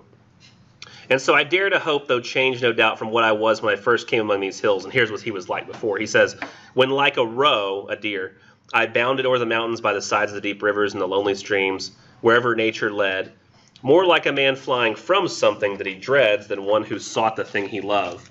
Almost like he was using it before as a vacation from his life. And he's like, look at all this fun stuff to do. I feel like when I was a kid, that's what I did. Like I was like, when I went to Six Flags, I was like, go to Six Flags, ride the rides. Six Flags is amazing. You know, got to do it. Got to experience this new stuff. As an adult, hate Six Flags. Do not want to go to Six Flags. It's hot. The lines are long. Everything's expensive, which you care about when you have money. When your mom and dad give you a $20 bill and you go buy an $8 drink, you don't give a crap. When you're the one who earns the $20 bill and know, dadgummit, we need bread, we need milk, we need, think about all the crap that you need. You're like, the money hasn't come out for the whatever bill yet. So we got to make sure that we have enough money there. When your parents just hand you a 20 and say, here you go, get yourself a drink, and you go buy like the $8 sports bottle. You're like, oh, I really want to remember this. And what happens is it goes in a cabinet, you never use it again, and it goes in the trash later when your parents think you're not looking. And then you never end up thinking, where did my Six Flags cup go? Ever again. Never. But you spent $8 on it that one day, and your parents are like, oh my gosh, $8. But you have that memory of, remember that time I bought that $8 cup? And you don't think about an $8 cup. You think, yeah, we got a drink last time. Then later as an adult, you go back and you're like, damn, everything's expensive. This sucks. I hate Six Flags. The only reason you do it is for your kids. And you sort of resent them a little bit for making you go. Yeah. But if you experience it when you're younger and then like you can't ride the big roll rides that you thought you were gonna ride, and then like you go and it's a little more fun. So Yeah, but once you realize you're old enough to ride those rides and you've already ridden them, you don't care anymore. I know some adults who still enjoy going, but not many. Yeah, he don't have to go. I had dragged on rides. You dragged on rides? He gets No, the crazy thing is I love rides. But if there was a place where you could just go and you like pay some money and you go in there and you're like, I would like to ride a ride now, please. And they were like, all right, get on. And you get on the ride and you're like, okay, done. And you go like 5 feet to the left and there's another ride. And you're like, I would like to ride this one as well. Get on. And you're like, awesome. That would be great. This sounds like Six Flags. Huh? This sounds like Six Flags. No. Six Flags is, you're like, all right, I'm here right when it opens. Fantastic. All right, let's go ride the ride. I would like to ride a ride, please. Okay, sir. The line starts 500 yards that way. You're like, oh, over there? Yeah, all right. And then you wait for 2 hours, and you go and you're like, woo. That's what you take. They're like, another ride. Flash pass. Huh? Flash pass. Flash pass. But here's the thing about the Flash Pass. If everybody has a Flash Pass, nobody does. Yep. I don't know. I went to every Flash Pass and we were there then. How much does Flash Mesh cost? Like $20 more, right? It's like 40. Per person? That's not bad. Yeah, he says like he's in the young stage, he's in the I love roller coasters stage. I'm flying away from my normal life to get to something exciting. You know, I'm sure like band kids, you're like, it's gonna be awesome. We get to go on all these trips, right? You like get on the bus and going somewhere. Isn't that fun? Yeah, with your friends, away from your parents. You get to do that. So well, maybe it's more fun for me when I was a kid because like my parents, I was Church of Christ, so like we didn't get to do a whole lot of anything. So it's kind of like when I got to go somewhere with friends, I was like, this is exciting. My kids are always like, we made it to the playoffs. Let's do more football games. And I was like, yes, more football games. Riding on a bus with friends. Nobody else felt that way with me. I ain't about that life. You what? I ain't about that life. Oh, okay. Though I did hate marching band. I wish I could just have the trips without having to actually march. That's what I wanted. Concert band's where it's at. That's where the real skill is. Let's see. So that's what he was. He says, for nature then, the coarser pleasures of my boyish days and their glad animal movements all gone by, to me was all in all, those boyish pleasures. And he says, and this is interesting here, this is sort of what he gets to in the somber nature of his poems. He says, I cannot paint what then I was. And that's part of what he says is his issue here, is that to really truly connect with who you were at a time, it's impossible. Because that's then and this is now. And you can't literally go back. There's no way. You can't even like know what it was like to be your former self. The sounding cataract haunted me. I hate uses the word cataract for waterfall. Always that's really cool. The sounding cataract haunted me like a passion. The tall rock, the mountain, and the deep and gloomy wood. Their colors and their forms were then to me an appetite, a feeling and a love that had no need of a remoter charm by thought supplied nor any interest unborrowed from the eye. That time is past, and all its aching joys are now no more, and all its dizzy raptures. Not for this faint eye. Now, so you think like, oh man, the past is gone. I'm sad about it. Now, he says that though really quick. He says, not for this faint eye, nor mourn nor murmur. Other gifts have followed. For such loss I would believe abundant recompense. For I have learned to look on nature not as in the hour of thoughtless youth, but hearing oftentimes the still, sad music of humanity, nor harsh nor grating, though of ample power to chasten and subdue. And I have felt a presence that disturbs me with the joy of elevated thoughts, a sense sublime of something far more deeply interfused, whose dwelling is the light of setting suns and the round ocean, the living air and the blue sky, and in the mind of man a motion and a spirit that impels all thinking things, all objects of all thought, and rolls through all things. Therefore am I still a lover of the meadows and the woods and the mountains, and of all that we behold from this green earth, of all the mighty world of eye and ear, both what they half create and what perceive, and that's a completely different idea. Well pleased to recognize in nature and the language of the sense the anchor of my purest thoughts, the nurse, the guide, the guardian of my heart and soul of all my moral being. So he's like, I don't mourn the loss truly of what then I was, because I can't get back there. He's like, instead what I do is I think of how I am what I am now, and I use the thoughts of maturity and experience and looking at this exact same location and thinking back to what I then was to kind of mature and think about the world from a mature sense and think of how beautiful these things are to me now as like being a human and what is like humanity. And this is what he sort of shoves this one little idea in there like it's a nothing idea, but it's really huge. He says both what they half create and what perceive. That's part of the problem of remembering back, is we can't remember back perfectly. It's not possible. We can try. But have you ever had an experience where you tried to remember something and you remembered it incorrectly? You know what they've found that this is most prevalent in? Is traumatic memories. We think we have this, when we go through something traumatic, we think that we remember it more accurately. But they've actually found that that's not the case. They asked a number of people on 9/11, like there was people who were like sociologists in New York, like right around 9/11. They asked people like right when it happened, basically like a week after it happened, they said, what were you doing? And what was your experience on the day of 9/11? They did their experience. They asked them a year later to recount that experience. many of them recounted the details almost entirely different the second time, which was insane. That they were able to recount these details. They were completely unable to recount these details in the same way. I've gone through this myself. I've noticed. In fact, did I make a note about that? Recently, I could have sworn there was a thing, and I actually looked back and I was like, wait, did I actually experience this the way that I think I did? And I looked back and I was like, nope, completely wrong. It makes me kind of wonder if my experience on 9/11 is actually accurate because of how wrong I was about it. It's mostly happened with me with movies. I'll think of a movie, huh? What were you doing?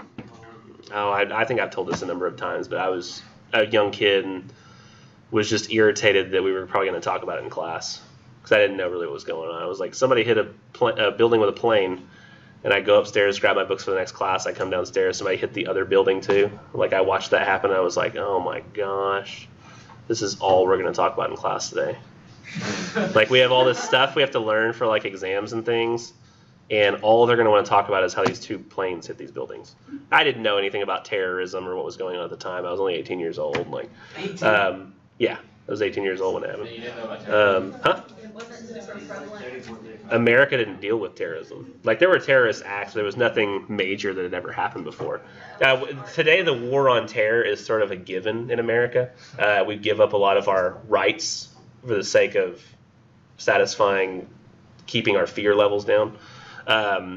But that wasn't really something that we worried about prior to 9/11. Everything was sort of just happy and nobody worried about that kind of stuff. Interestingly, crime rates are down across the board in the United States.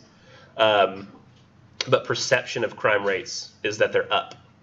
People think there are more crimes now than there have ever been when there's actually far less. That's a media thing. That is a result of fear-mongering, you know. It's the same with the immigration down south. We don't want immigrants to get in. Why? Amen. Because they'll take our way of life. Which, interestingly, when we increased border security, like increased the border patrol and stuff like that, it actually caused immigration to go up. We've had 33% more immigration, permanent immigration, what I mean. I was like, more people are coming to live here permanently now than when the border was open. Right, because it used to be like people would just cross the border, make a couple bucks, go back home to their family. But now it's like you set up permanent residence instead, and so it's actually increased it. It's just crazy. It's crazy how that works. It's the immigration that we know of now. Hmm? We're finding out more about it, so now it just seems like there's more of it. No, there's actually detailed studies from many years back, prior to when, I can't remember the guy's name, but he was a huge guy in the Marine Corps. Like, he was way up there, and then he ended up being put in charge of like immigration, and he kind of reformed it. He made essentially immigration work the way it was supposed to, and added a uniformity to it, almost like the Marine Corps. But what ended up happening is it actually worsened immigration.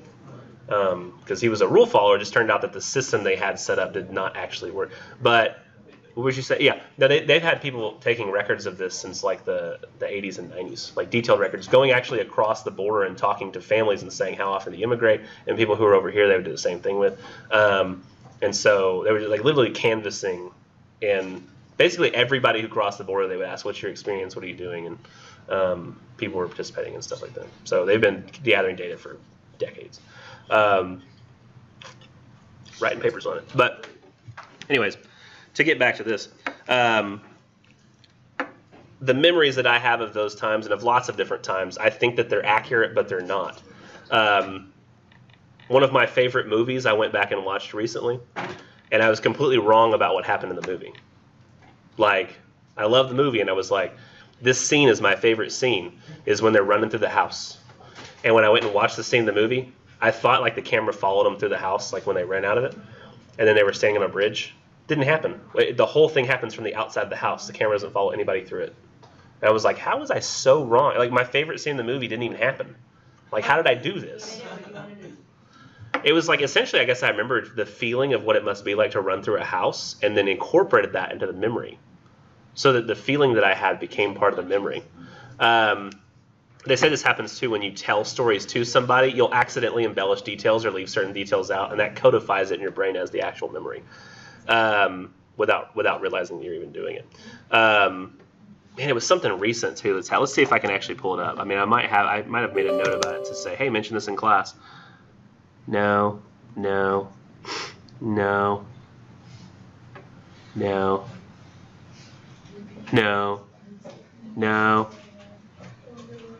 I don't think I got it. I don't think I wrote it down there.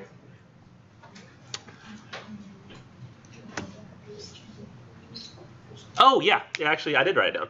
Did I tell you all about some Skyrim lore last semester? How there was like You read a book or something? Yeah, like I read some of the lore books, and you were like, "Oh, you read the lore books," or something like that. Well, one of the books I remember was called Azura in the Box. I remember telling you about this, where it was like a guy, and he was testing the gods, and he wanted to see like if they actually were as powerful as they said. He like asked a question of the god, said like, "What's in the box?" And then the god said, he said a rose, and it turns out he opened the box and there was nothing in there. Well, I was wrong about the plot of that story, and that's one of the things that I recount all the time to people. Is one of my favorite stories from that set of lore. But the big difference was I remembered that the scientists believed in the powers of the gods and wanted to convince the other scientists around him, but that's not true. He was just as skeptical as the rest of them. But the little like religious person who stays in the shrine was trying to convince him, don't do this. You want to do this. This is going to be bad. He's like, psh. And so he goes through it anyway. But he actually wasn't trying to help his society understand the gods. He was trying to prove science to be correct, not the gods. And so I completely had that opposite, which is weird, that I would completely change that in my head. There's no motivation for it, right? There wasn't like I had this sinister motivation, like I gotta change people's minds on what this really says. Like it wasn't there. It was just completely incorrect memory. So something in me caused me to change that, right? And we do that all the time without realizing it. We both half create and perceive our world. So especially in traumatic moments, we experience something, but who we are and how we see the world changes how we see that. Really great episode I saw recently of Star Trek. Yeah, I watched Star Trek. Star Trek: The Next Generation, where 3 people went through the exact same experience and they had to figure out what was the truth, and all of them, like, there's a person on board who can who can feel whether somebody thinks they're lying, and she said all the people in this, like, who are telling this story, none of them think they're lying. They all think they're telling the truth. Yet every scenario they explained was completely different. Like in one, this guy was heavily flirting with and harassing this woman, and then the other one, she was heavily flirting with and harassing him, and another one, the husband of the woman who thought she was being harassed had a completely different experience as well. He thought that he was like punched this other guy, the other guy actually punched him. It was so weird. Everybody's experience was different, but she said that everybody felt like they were telling the truth, and they ended up finding out what the truth was. But it's how we are. It's like we shape reality, or what we remember, to who we are and our experiences, changing it from what it actually even was, so that the truth is never something that's true. It's something that's relative. And he talks about that. That's why I find it so fascinating, these poems. So he says, nor perchance if I were not thus taught. And really, I guess I can sum up the next part, which now he's talking about he's there with his sister. And the sister's about to experience this for the first time. He's experiencing it for the second time, remembering what he experienced the first time, thinking, wow, she'll experience it for the first time. And then at the end he says, therefore let the moon shine on thee in thy solitary walk. And he says, nor perchance if I should be where I no more can hear your voice, or cast from your wild eyes these gleams of past existence, will you then forget that on the banks of this delightful stream we stood together, and that I, so long a worshipper of nature, hither came unwearied in that service, rather say with warmer love, oh, with far deeper zeal of holier love. Nor will you then forget that after many wanderings, many years of absence, these steep woods and lofty cliffs and this green pastoral landscape were to me more dear, both of themselves and for thy sake.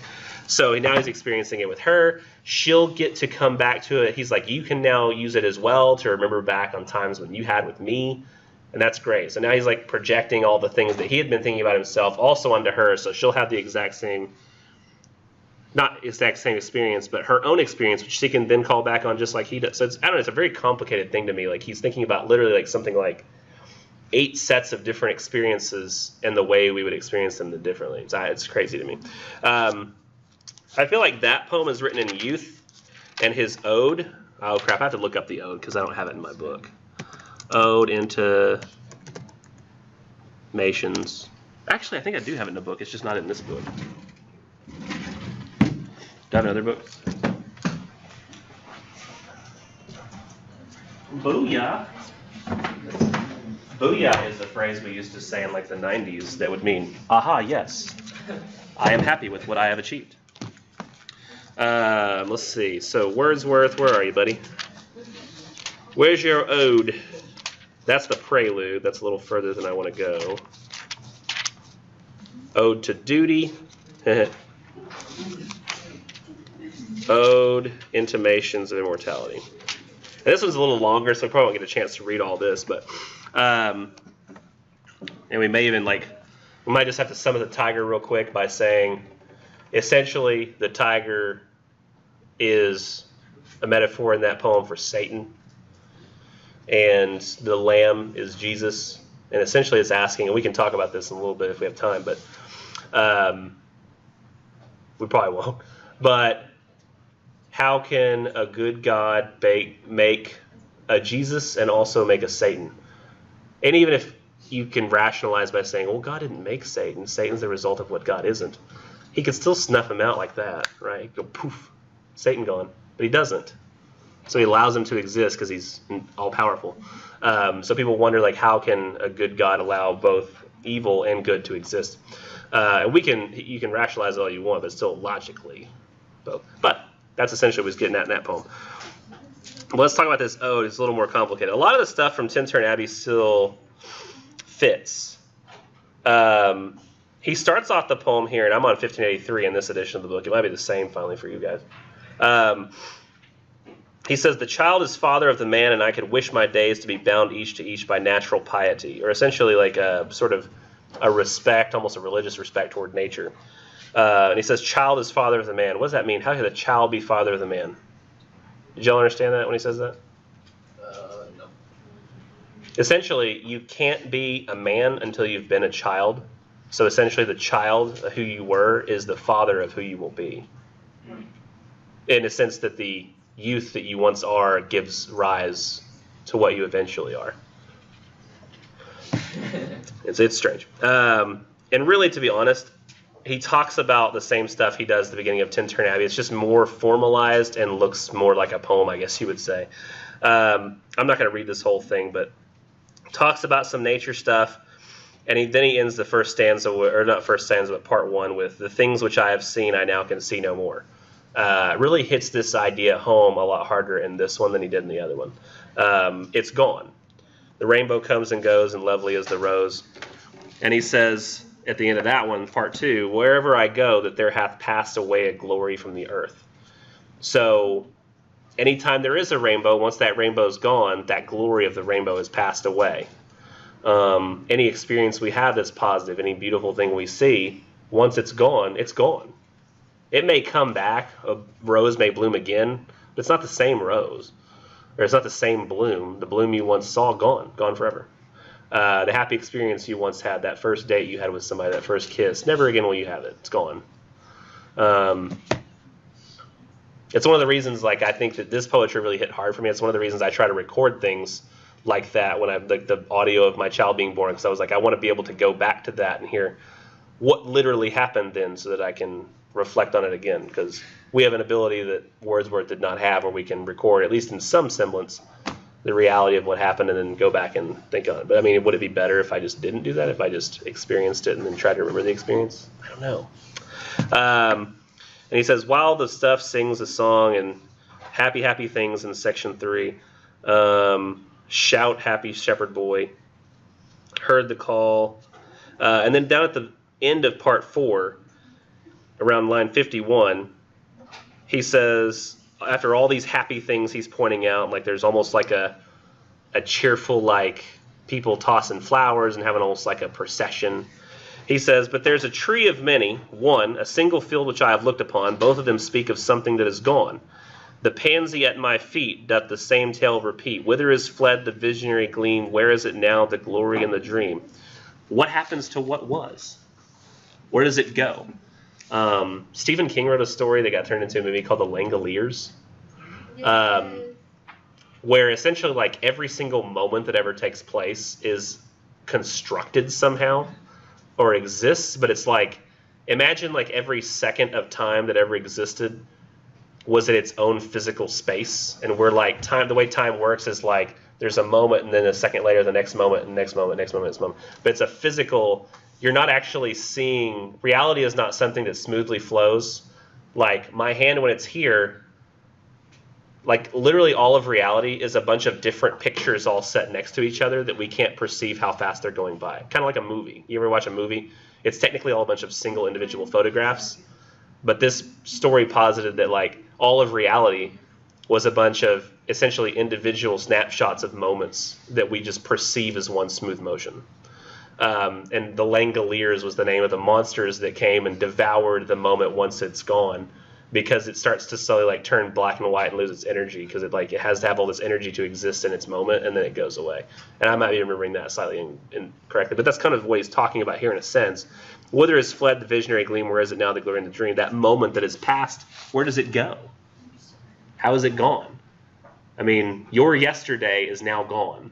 Where does it go? Have you ever seen that movie Inside Out? These little Yes. dolls, they go dark whenever she forgets and they get thrown into the pit. Oh yeah, it's kind of like that. Yeah, so that's a good comparison. Only some of them are like core memories and she keeps them.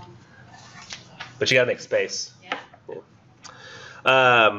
And then he gets to what he's really talking about here, and 5 is the part that's can get very confusing, because I noticed a lot of you are talking about the birth and death stuff and heaven, and I don't know that what he's talking about here is technically set up in that normal sense of heaven and birth and death. He says, our birth is but a sleep and a forgetting. The soul that rises with us, our life's star, had elsewhere its setting. So he posits that our soul existed in heaven before we were born, and essentially gets shoved into our baby body. And so our soul sets in heaven and rises then in our bodies. So it comes with us at birth. And cometh from afar, not in entire forgetfulness, not in utter nakedness, but trailing clouds of glory, do we come from God, who is our home. Heaven lies about us in our infancy. So when we're just our soul being shoved into this little inexperienced baby body, we're like the purest that we can get, the closest to our heavenly soul that has already existed and came before and was kind of shoved into our body. Shades of the prison house begin to close upon the growing boy, but he beholds the light and whence it flows. He sees it in his joy. He knows things like heaven. He can believe in things like Santa Claus and the Easter Bunny because he thinks magic can be real. He thinks that, oh, that's totally possible. Interestingly, you can take a cup. You can take like a cup where like liquid sits in the bottom of it like that, and they've done this experiment with kids. It's really fun. You can take the cup and have like only a little bit of liquid in there, like a big old cup. And then you take that cup of like little bit of liquid and you pour it into a smaller cup, and it fills up the cup, and it says, which cup has more liquid? And like they pour it in, and they said, which cup would you want to drink out of so you can drink more? And hardly any of the kids say the same. They say, give me that cup. It's got more water in it. And so they want to drink that water because they have no concept of mass and how the mass is showing differently and like perspective. So like they literally think it says kids can believe in magic and things like that, not understand what they're looking at. But it's like, he says once we get into the prison house of our adult body, it sort of closes in on us. Says he below holds the light whence it flows, sees it in his joy. The youth who daily farther from the east must travel, still is nature's priest.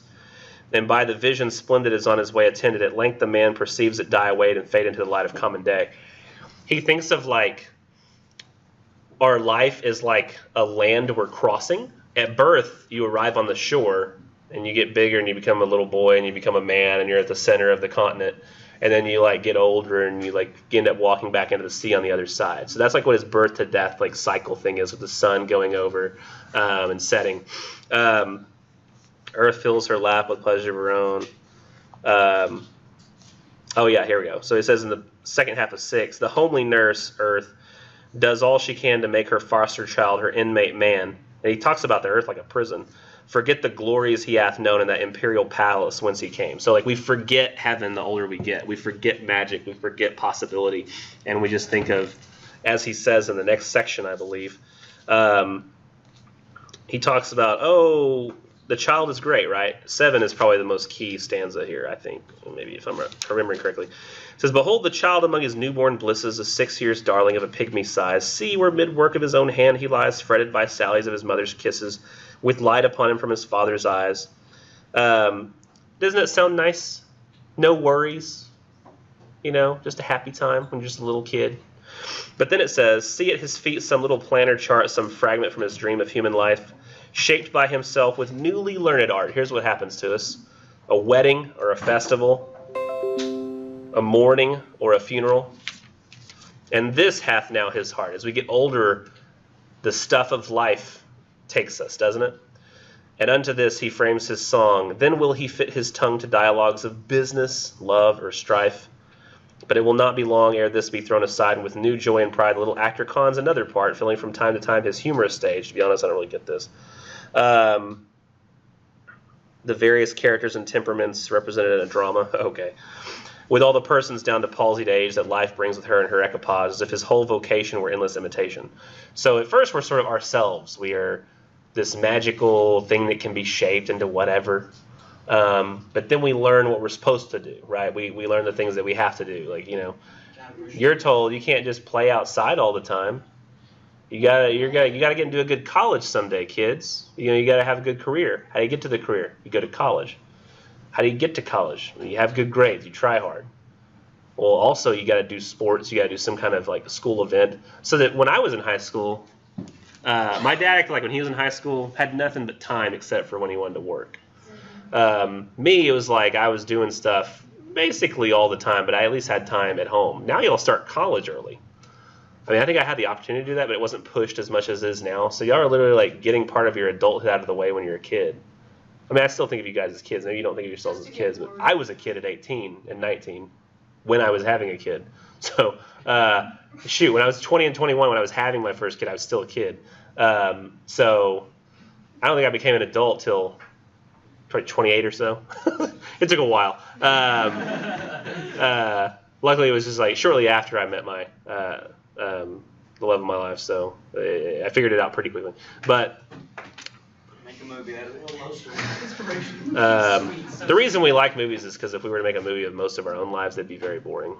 Is that right? Be like, I don't want to watch somebody live the life I'm living now. So essentially what happens is you'll take on these responsibilities of adulthood and what it means to be an adult, and you forget the magic of what life could be. And you just think, well, this is all the stuff that life is and what I have to achieve. And I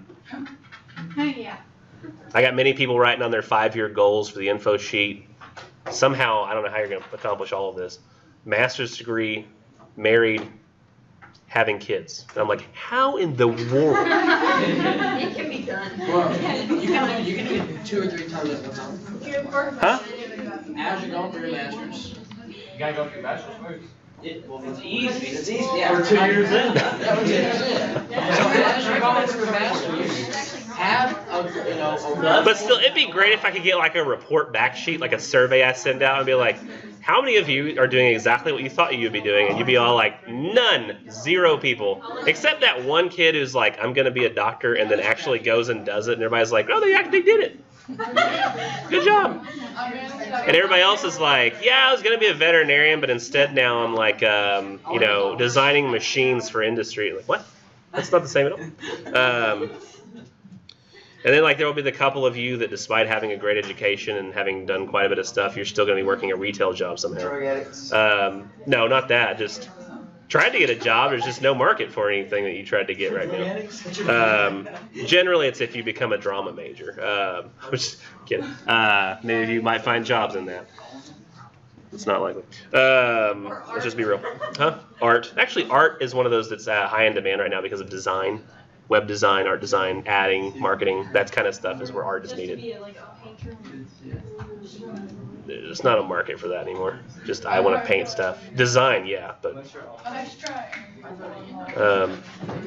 so essentially that idea takes up the whole of this, the rest of this. But what he ends up essentially coming to the conclusion of is that yes, this time in our lives is gone, the past is gone, we can't get back to it, but that's not really a problem because, let's see, where is the part where he says this?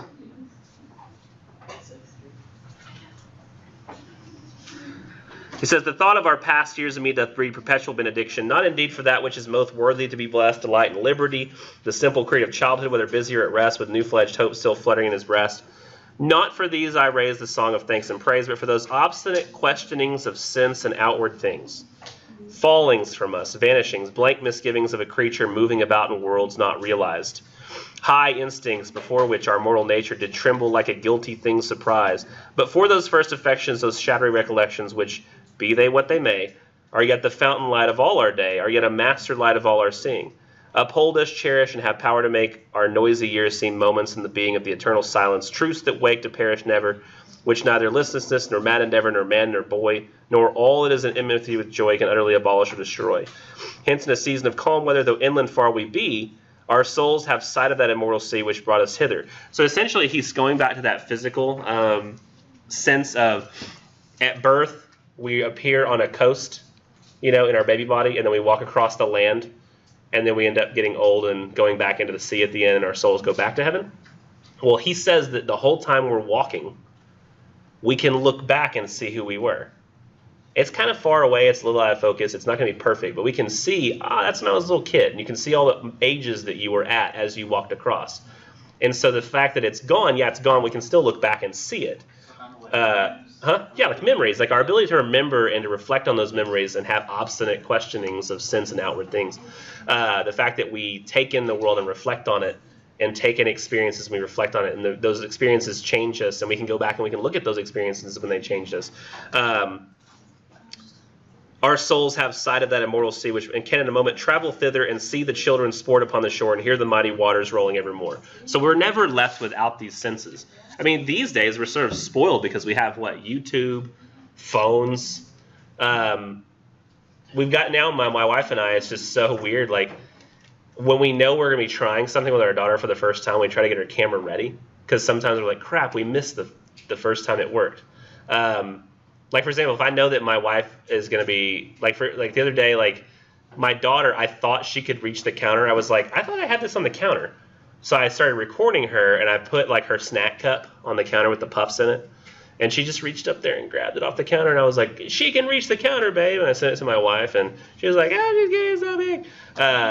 But she always experiences the moment first and then thinks to record it. And she's like, I should have recorded. And I was like, yeah, you didn't. So these times, when she starts to do something, I always stop her. I'm like, wait, we can record this. And she's like, oh, yeah. It's just so funny. We try to do that because we're so afraid of, this scenario where it's we're literally just, relying on our memory to remember, those experiences. But we're spoiled now, aren't we? When you can be like, oh, man, that Six Flags was fun, wasn't it? I don't know, let's go back and look. Yeah, it was. Yep, look at there. The biggest problem we have is figuring out what date it was, right? Luckily, there's Facebook, which says, remember what you were doing last year on this day? And you're like, yes, I do. Y'all probably use Instagram, though. I don't use Instagram do that, where it says memories from last year on Instagram? Snapchat is 5 years. Oh, so Snapchat is y'all's desperate. Facebook has time hop now, a year ago today. I feel like they bought it. It's theirs now. Yeah, it goes way back. I feel like maybe Snapchat is y'all's generation's attempt to get away from the permanent recording of all human experience. You're like, I don't want that. I just want to have little bits of it, and then they go away.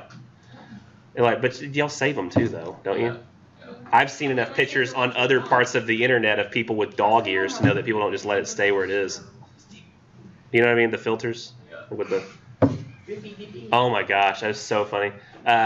They said I saw this thing. This would be a nice place where we're gonna stop. But it was really funny. I saw these days, when you say like, "Oh, I found a picture of my great grandmother," and it's like sold this old lady like sitting in like a chair posing for a black and white photo, and like she had to like sit still and like it gets taken, and it says like in the future, like 100 years from now, "Oh, I found a picture of my great grandma," and it's like some girl going with like puppy ears and like a dog tongue sticking out, and I was like, that really is what's gonna happen because there's so much media. It's just crazy. Y'all have a great day. Next time is Coleridge and Lord Byron. By the way, Rime of the Ancient Mariner is about 20-something pages. Byron's Canto 1 is also about 20-something pages, so it's a little bit longer poems this time. Just FYI. All right, so let's keep Christina back for just a couple minutes and show you some stuff. And I'll probably just put it on the projector, that way you don't have to like just sit and look over my shoulder the whole time, because that can feel awkward. Let's see. Turn it on. Oh my gosh.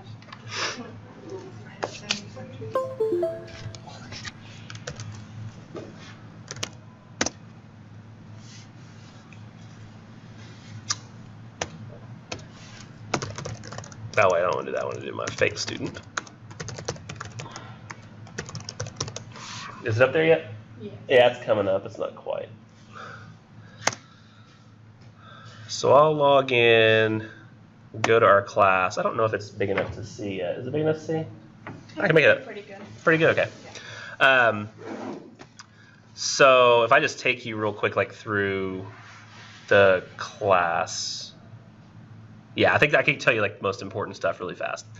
So this right here says like the syllabus, which you've already found.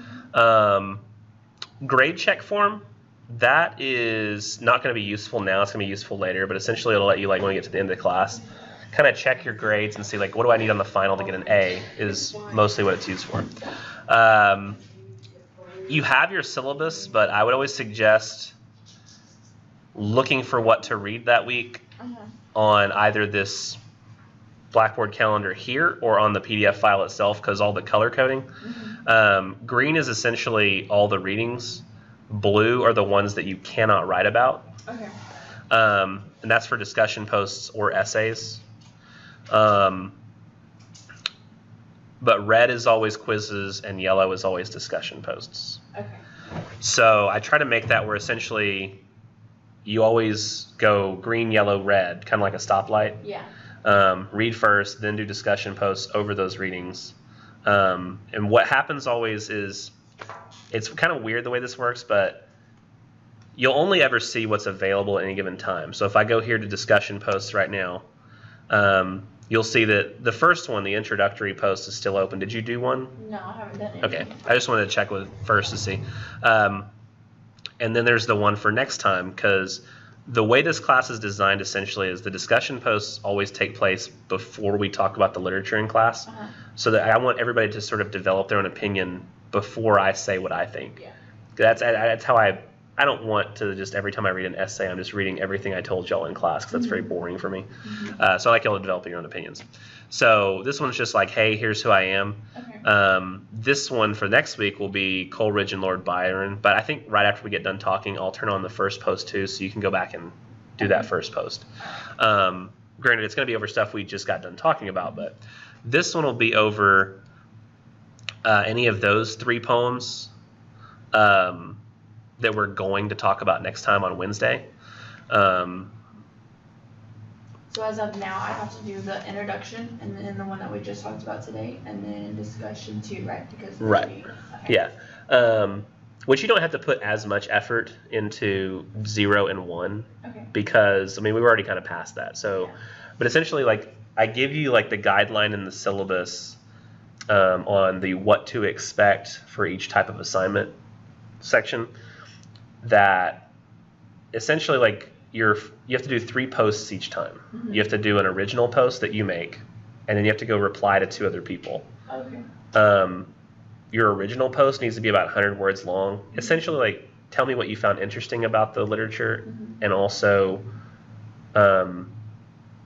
tell me tell me enough that I can tell that you really read it and didn't just like spark notes it or something. So like there's some details there that oh yeah, they definitely read this. It needs to be about 100 words long for your original post, about 50 for the 2 replies. 100 words is not that long. It's maybe about 3 full sentences, and 50 words is about a sentence and a half. Is a good guideline. Or like maybe if they're short sentences, like 2 sentences is 50 words, and 4 sentences to 5 sentences is like 100. But we'll have to do a response to each poem, right? No, you only have to do 1 for the readings for that week. So for example, there's Rime of the Ancient Mariner, Kubla Khan, and Don Juan. Which I know it says Don Juan, but he pronounced it Don Juan. If you read like the poetry, you'll see that's weird. It sounded like I was like being a weird sort of racist there, but it's literally how the guy actually wanted it pronounced. But you don't have to do an original and 2 replies for each of these poems. You could do like an original and 2 replies all on the Rime of the Ancient Mariner, or all on Kubla Khan, all on Don Juan. You could do your original on Rime of the Ancient Mariner, 1 reply on Kubla Khan, 1 reply on... I mean, you can just mix and match however you want. You're only required to write about 1 of the literary works for the week, though. Then, after we've talked about them in class, so the way it works is we usually do the discussion posts before we talk about the literature in class, and then we do the quizzes after we've talked about the literature in class. So the only quiz available right now is quiz 1 over the stuff we just talked about today. Most of it is just quizzes that sort of make sure you read the material. So once you've read it, then you can do the quiz. But if you look at the syllabus calendar here on the course home, it always tells you when the due dates are for each thing. So I'll have to reopen that first quiz for you, and I'll have to reopen the first discussion post so you can do them, because they were due by 7:15 and then they immediately closed off. But the next ones, because Wednesday is the next time we talk, and we'll talk about literature then, that means that the first quiz over these readings we talked about today, or quiz 1, I guess I should say. There was technically one over the syllabus, which I call quiz 0. But I call them quiz 0 because I want the literature and the readings numbers to line up. Does that make sense? Like day 1 readings makes quiz 1 is over day 1, so that it works out better that way. That's why I have a 0 quiz over the syllabus. But that means that by this Tuesday, so that like at 11:59 p.m., so like the night before we come to class, the quiz will be due over the ones we just talked about today. So I generally suggest you will take the quiz first thing after our class, then read the literature, then do your discussion post before tomorrow night at midnight, and then we'll talk about the stuff on Wednesday. That gives you a lot more time for the weekends for those readings. So like after Wednesday's over, people will read Shelley and Keats, and you'll have all the way until Sunday to do the quiz and the discussion posts. So you have quite a bit more time after the Wednesday classes than you do after the Monday classes, but it's still doable. Our first essays do, or does that make sense with the discussion posts and quizzes? Yes, that makes So usually if you go somewhere like the discussion posts and you're like, I haven't done this, then you probably should, because it's only available, you'll only ever see what's available at the time. Same with the quizzes. Like if you're like, I haven't done this, but I see it, then you should do it. What? Discussion posts are due the day before we discuss it. So like any quizzes and discussion posts are always gonna be the day before we have our class. Or really like midnight the night before we have our class. Yeah. All the essays I assign at the very beginning. So they're already technically assigned, they're already here, all the due dates and stuff are in. And I don't restrict anybody from, because it's such a short semester, you can write all the essays immediately as soon as you feel comfortable. They do have different due dates though. So if we go back to the course home here, you can see that our first essay is due this coming Sunday. Because it's just such a short class. So we're basically going to have one due each Sunday. Well, not each. That's a lot. So we have our easy one due this coming Sunday. The little bit harder one is due the next Sunday. Then I have people do a proposal for their research paper, which is actually on the Tuesday instead of the Sunday, because it's like I want you to propose the idea before you write the paper so I can see if it'll work. And then you do the actual research paper due the Sunday after that one. So really our next coming Sundays, we have like essay 1 and then essay 2 and then the research paper. What do after the other. And that gives us a little bit of time before the end for any like, oh, I haven't even mentioned this yet. With all your essays that you do, you can revise any of them. And not revision like with some teachers where it's like if you revise, you can get like 10 extra points or 15. Like if for example, you write that first essay and you've never had me before, so you write that first essay and you just bomb it. And I say, oh, well, I really wanted you to do this, this, and this. And you didn't do any of that. And you're like, ah, crap. Well, let's say you get like for some crazy reason you got something as low as like a 50. Yeah. You can then rewrite the essay with the suggestions or just make changes if there wasn't really that much that you had to change. And if I read the essay next time, I go, man, that essay is like a 95 essay. Now your grade is a 95. It replaces the other grade. So whatever I feel like your essay earned this time replaces the other one. If it did happen to go down, I will never lower your grade. I'll only make it go up. So with all the essays then, you get them done by this date, but then you have some extra time here at the end to revise them if you feel like you want your points to be higher. That's up to you. But we have research presentations over our research that happen the day before the final. We do have a midterm and a final. We have the midterm is like the second half of class on, is that next Wednesday or the Wednesday after? Yeah, next Wednesday. Because it's just a short class. Yeah. But I give out a review for it the day before, and it generally tells you basically what the questions are going to be, so it's not too much. I think that the most difficult part of this class in the summertime is really just the readings, because there's a lot to read for a Brit Lit course. Because I try to make it to where when you're going to go to another college, you want it to transfer, and sometimes depending on the college, they'll ask to look at your syllabus from that course. And when you show the syllabus, they're going to check to make sure certain readings are there for them to give you the credit for it. So that's why I just kind of have all these classic readings in here. Do you want me to go through these essays real quick and what they're about, or would you like to read each essay, what it's about, and then if you have any questions, ask me on Wednesday? There is like I guess a sheet saying what's required and yeah. Everything there is. I'm pretty extensive, so for example on this first one there's the assignment sheet that includes it includes the due date, the assignment date, that you need to pick the literature, what exactly I want you to do, the formatting, how I grade it. Usually I always include something called hints, which generally is me telling you what people usually do wrong. And I also include a sample paper every time. Okay. I could give you just kind of a brief on this one just real quick, because it doesn't take very long. This is essentially like, I just want your thoughts on the literature on the first essay. My hints here, for example, you could probably just figure out most essays what I'm looking for from just the hints. It says be sure to include your personal opinions about the meaning of the work, and be sure to relate those opinions and meaning specific events and details in your own life. It's essentially an essay where I want to see your opinions on one of the piece of literature from the class, and then, so essentially you're telling me what you think about the literature, whether you agree or disagree with the author's thoughts, or you found something intriguing or something infuriating.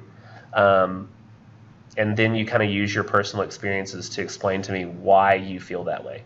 So, for example, I had one student tell me in the last class, like, I really liked this character in this story. I felt that they were a well-drawn character and accurate, and they said it was because they grew up in a very religious household, and this character was making very Christian decisions, and so that's why so it's like they gave a personal experience to show why they felt the way they did, and that's kind of what I'm looking for in the first essay. But that kind of sums up the whole of that essay. If you read the sample essay, you'll see, oh yeah, that's kind of what he's doing. Like, here's an opinion, here's why I have it. I see. Yeah. Whereas the other essay, critical evaluation, is more like, I don't want you to tell me about your feelings at all. I just want you to show me, like, everything you show me in that essay, you show me through, like, the relationship between the words and the text. So there's no feelings at all, no personal experiences, just like what can you prove using the literature itself. But this one here is all about, like, here's how I feel about it and here's why. And then the research paper, that's a little more complicated. We'll talk about it later. Okay. But essentially, like, if you wanted to do, like, be doing some thinking about the literature, is like, think about something going on in the world, some real situation that we're having to deal with, like a problem or an issue, and how one of the pieces of literature could relate to that issue. When you were in your class before, I'm assuming you took 1302. Yes. Did y'all read Minister's Black Veil? Where it was like about a preacher who like shows up one day, just has this veil on his face, and they're like, what the hell is he doing? No, I don't think so. Well, in that story, like, he does that, he shows up, and like everybody in the town is gossiping about him, saying like, what, did he kill somebody? Did he like cheat on his wife? What's going on? And eventually at the end of the story, like, he takes the veil off his face. Or no, he never takes the veil off his face. Like, they're like, can you please just take the veil off his face? We want to know, like, why you're wearing the veil. And he says, you all think I'm wearing the veil, but when I look at all of you, I see that a veil is over all of you. Because it's like, from his perspective, everybody's wearing a veil. Yeah. Kind of. And they're like, oh, so we're the ones who did the sinning, not you. I get it. And so he related that story, the student I had, to, like, you ever heard of the Westboro Baptist Church? They're like these people who go to like military funerals and hold up signs that say like God hates fags, and they protest the funerals because the military had a don't ask, don't tell policy about gays in the military. It's like, if you don't tell anybody you're gay, then you can serve. And the church was protesting that. So they would go to military funerals of straight people and hold up signs that say God hates fags because they were protesting the military's policies. And so he compared like the gossiping townsfolk in the story to the very disrespectful people in the real world at that church, and showed how like they were sort of similar. I see. So that's kind of like, just have like real world situations like on your mind. Like, a lot of people know about the big ones, things like the immigration issues that are going right now with like the separating of the kids, the possibility of the wall, or like Russian collusion. Gun rights with all the shootings. I mean, these are all things you can just kind of have on your mind and be thinking as you read the poetry, like, could I relate any of this stuff to the themes of this poem? Does it sound overwhelming? Yeah, I know it doesn't sound overwhelming. Oh, okay, I feel good. like I can understand. I understand it. I'm talking about just like the whole thing, discussion posts, quizzes, essays. I feel like. Feel like you got it? Yeah. Awesome. I just don't want it to like sound overwhelming. You're like, yeah, totally cool, I got it, and you walk out the room and drop the class. Because I have had that happen before. They're like, oh no, cool, I got it, and then they walk out. They're like, I'm not doing this. Drop. I think it's I had Miss Bolden, Linda Bolden. She's not hard at all, but I feel like this is less work than her class. The one thing I've heard is with Folden can be maybe in the differences between our classes. One is that I feel like her work sounds easier, but it always comes as sort of a surprise, if I'm not mistaken, where like she'll hand out essays like that day and say like, we have an essay due. And it'll be like, a lot of times the assignments would be like verbal.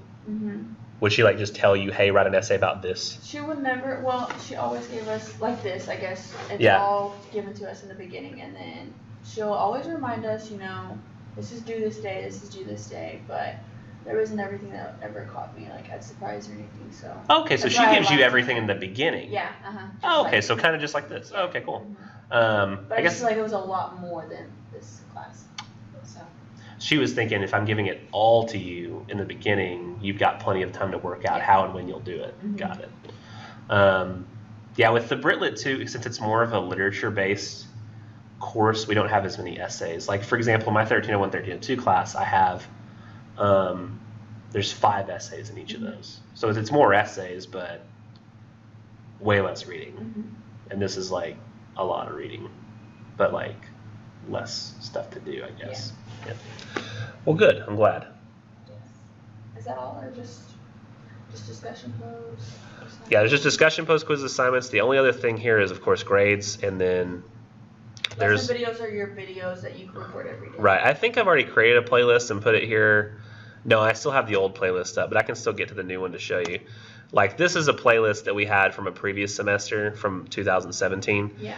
But you can always just click what's the username, Chris Nichols, which is me, and I've already set up the new one for this summer. Okay. Granted, the first class you'll see is very short. It's only 43 minutes because I had already seen every student before. You were the only new student I had, and you weren't there that day, so I went through it pretty quick because I knew if I just tried to give like audio just for you, they were all going to be so restless it was going to be a nightmare. So I figured I could always just talk to you after class if you ended up, showing up the next time, because I was really worried that big room thing was going to be a problem, and it was. That's why I wish they would stop putting me. They always put like my name on that room, and then we never end up using it. I just don't understand. But yeah, that's where the videos will always pop up, and I'll have it where this link, I'll set this up after class as well. It'll just go directly to the correct playlist. Okay. So if you ever miss a class or you miss something in class, that's where you can go. Okay. Well, of course, email me with any questions. Yeah. Emails on the syllabus. Yeah, so I'm going to go and turn on that discussion post 1 so you can do it, and that quiz 0 so you can do it. Okay. I think everything else should be set up correctly. Yep. All right. All right. Thank you. You bet. Best of luck. Have a great day. Sorry to keep you so long. That's okay.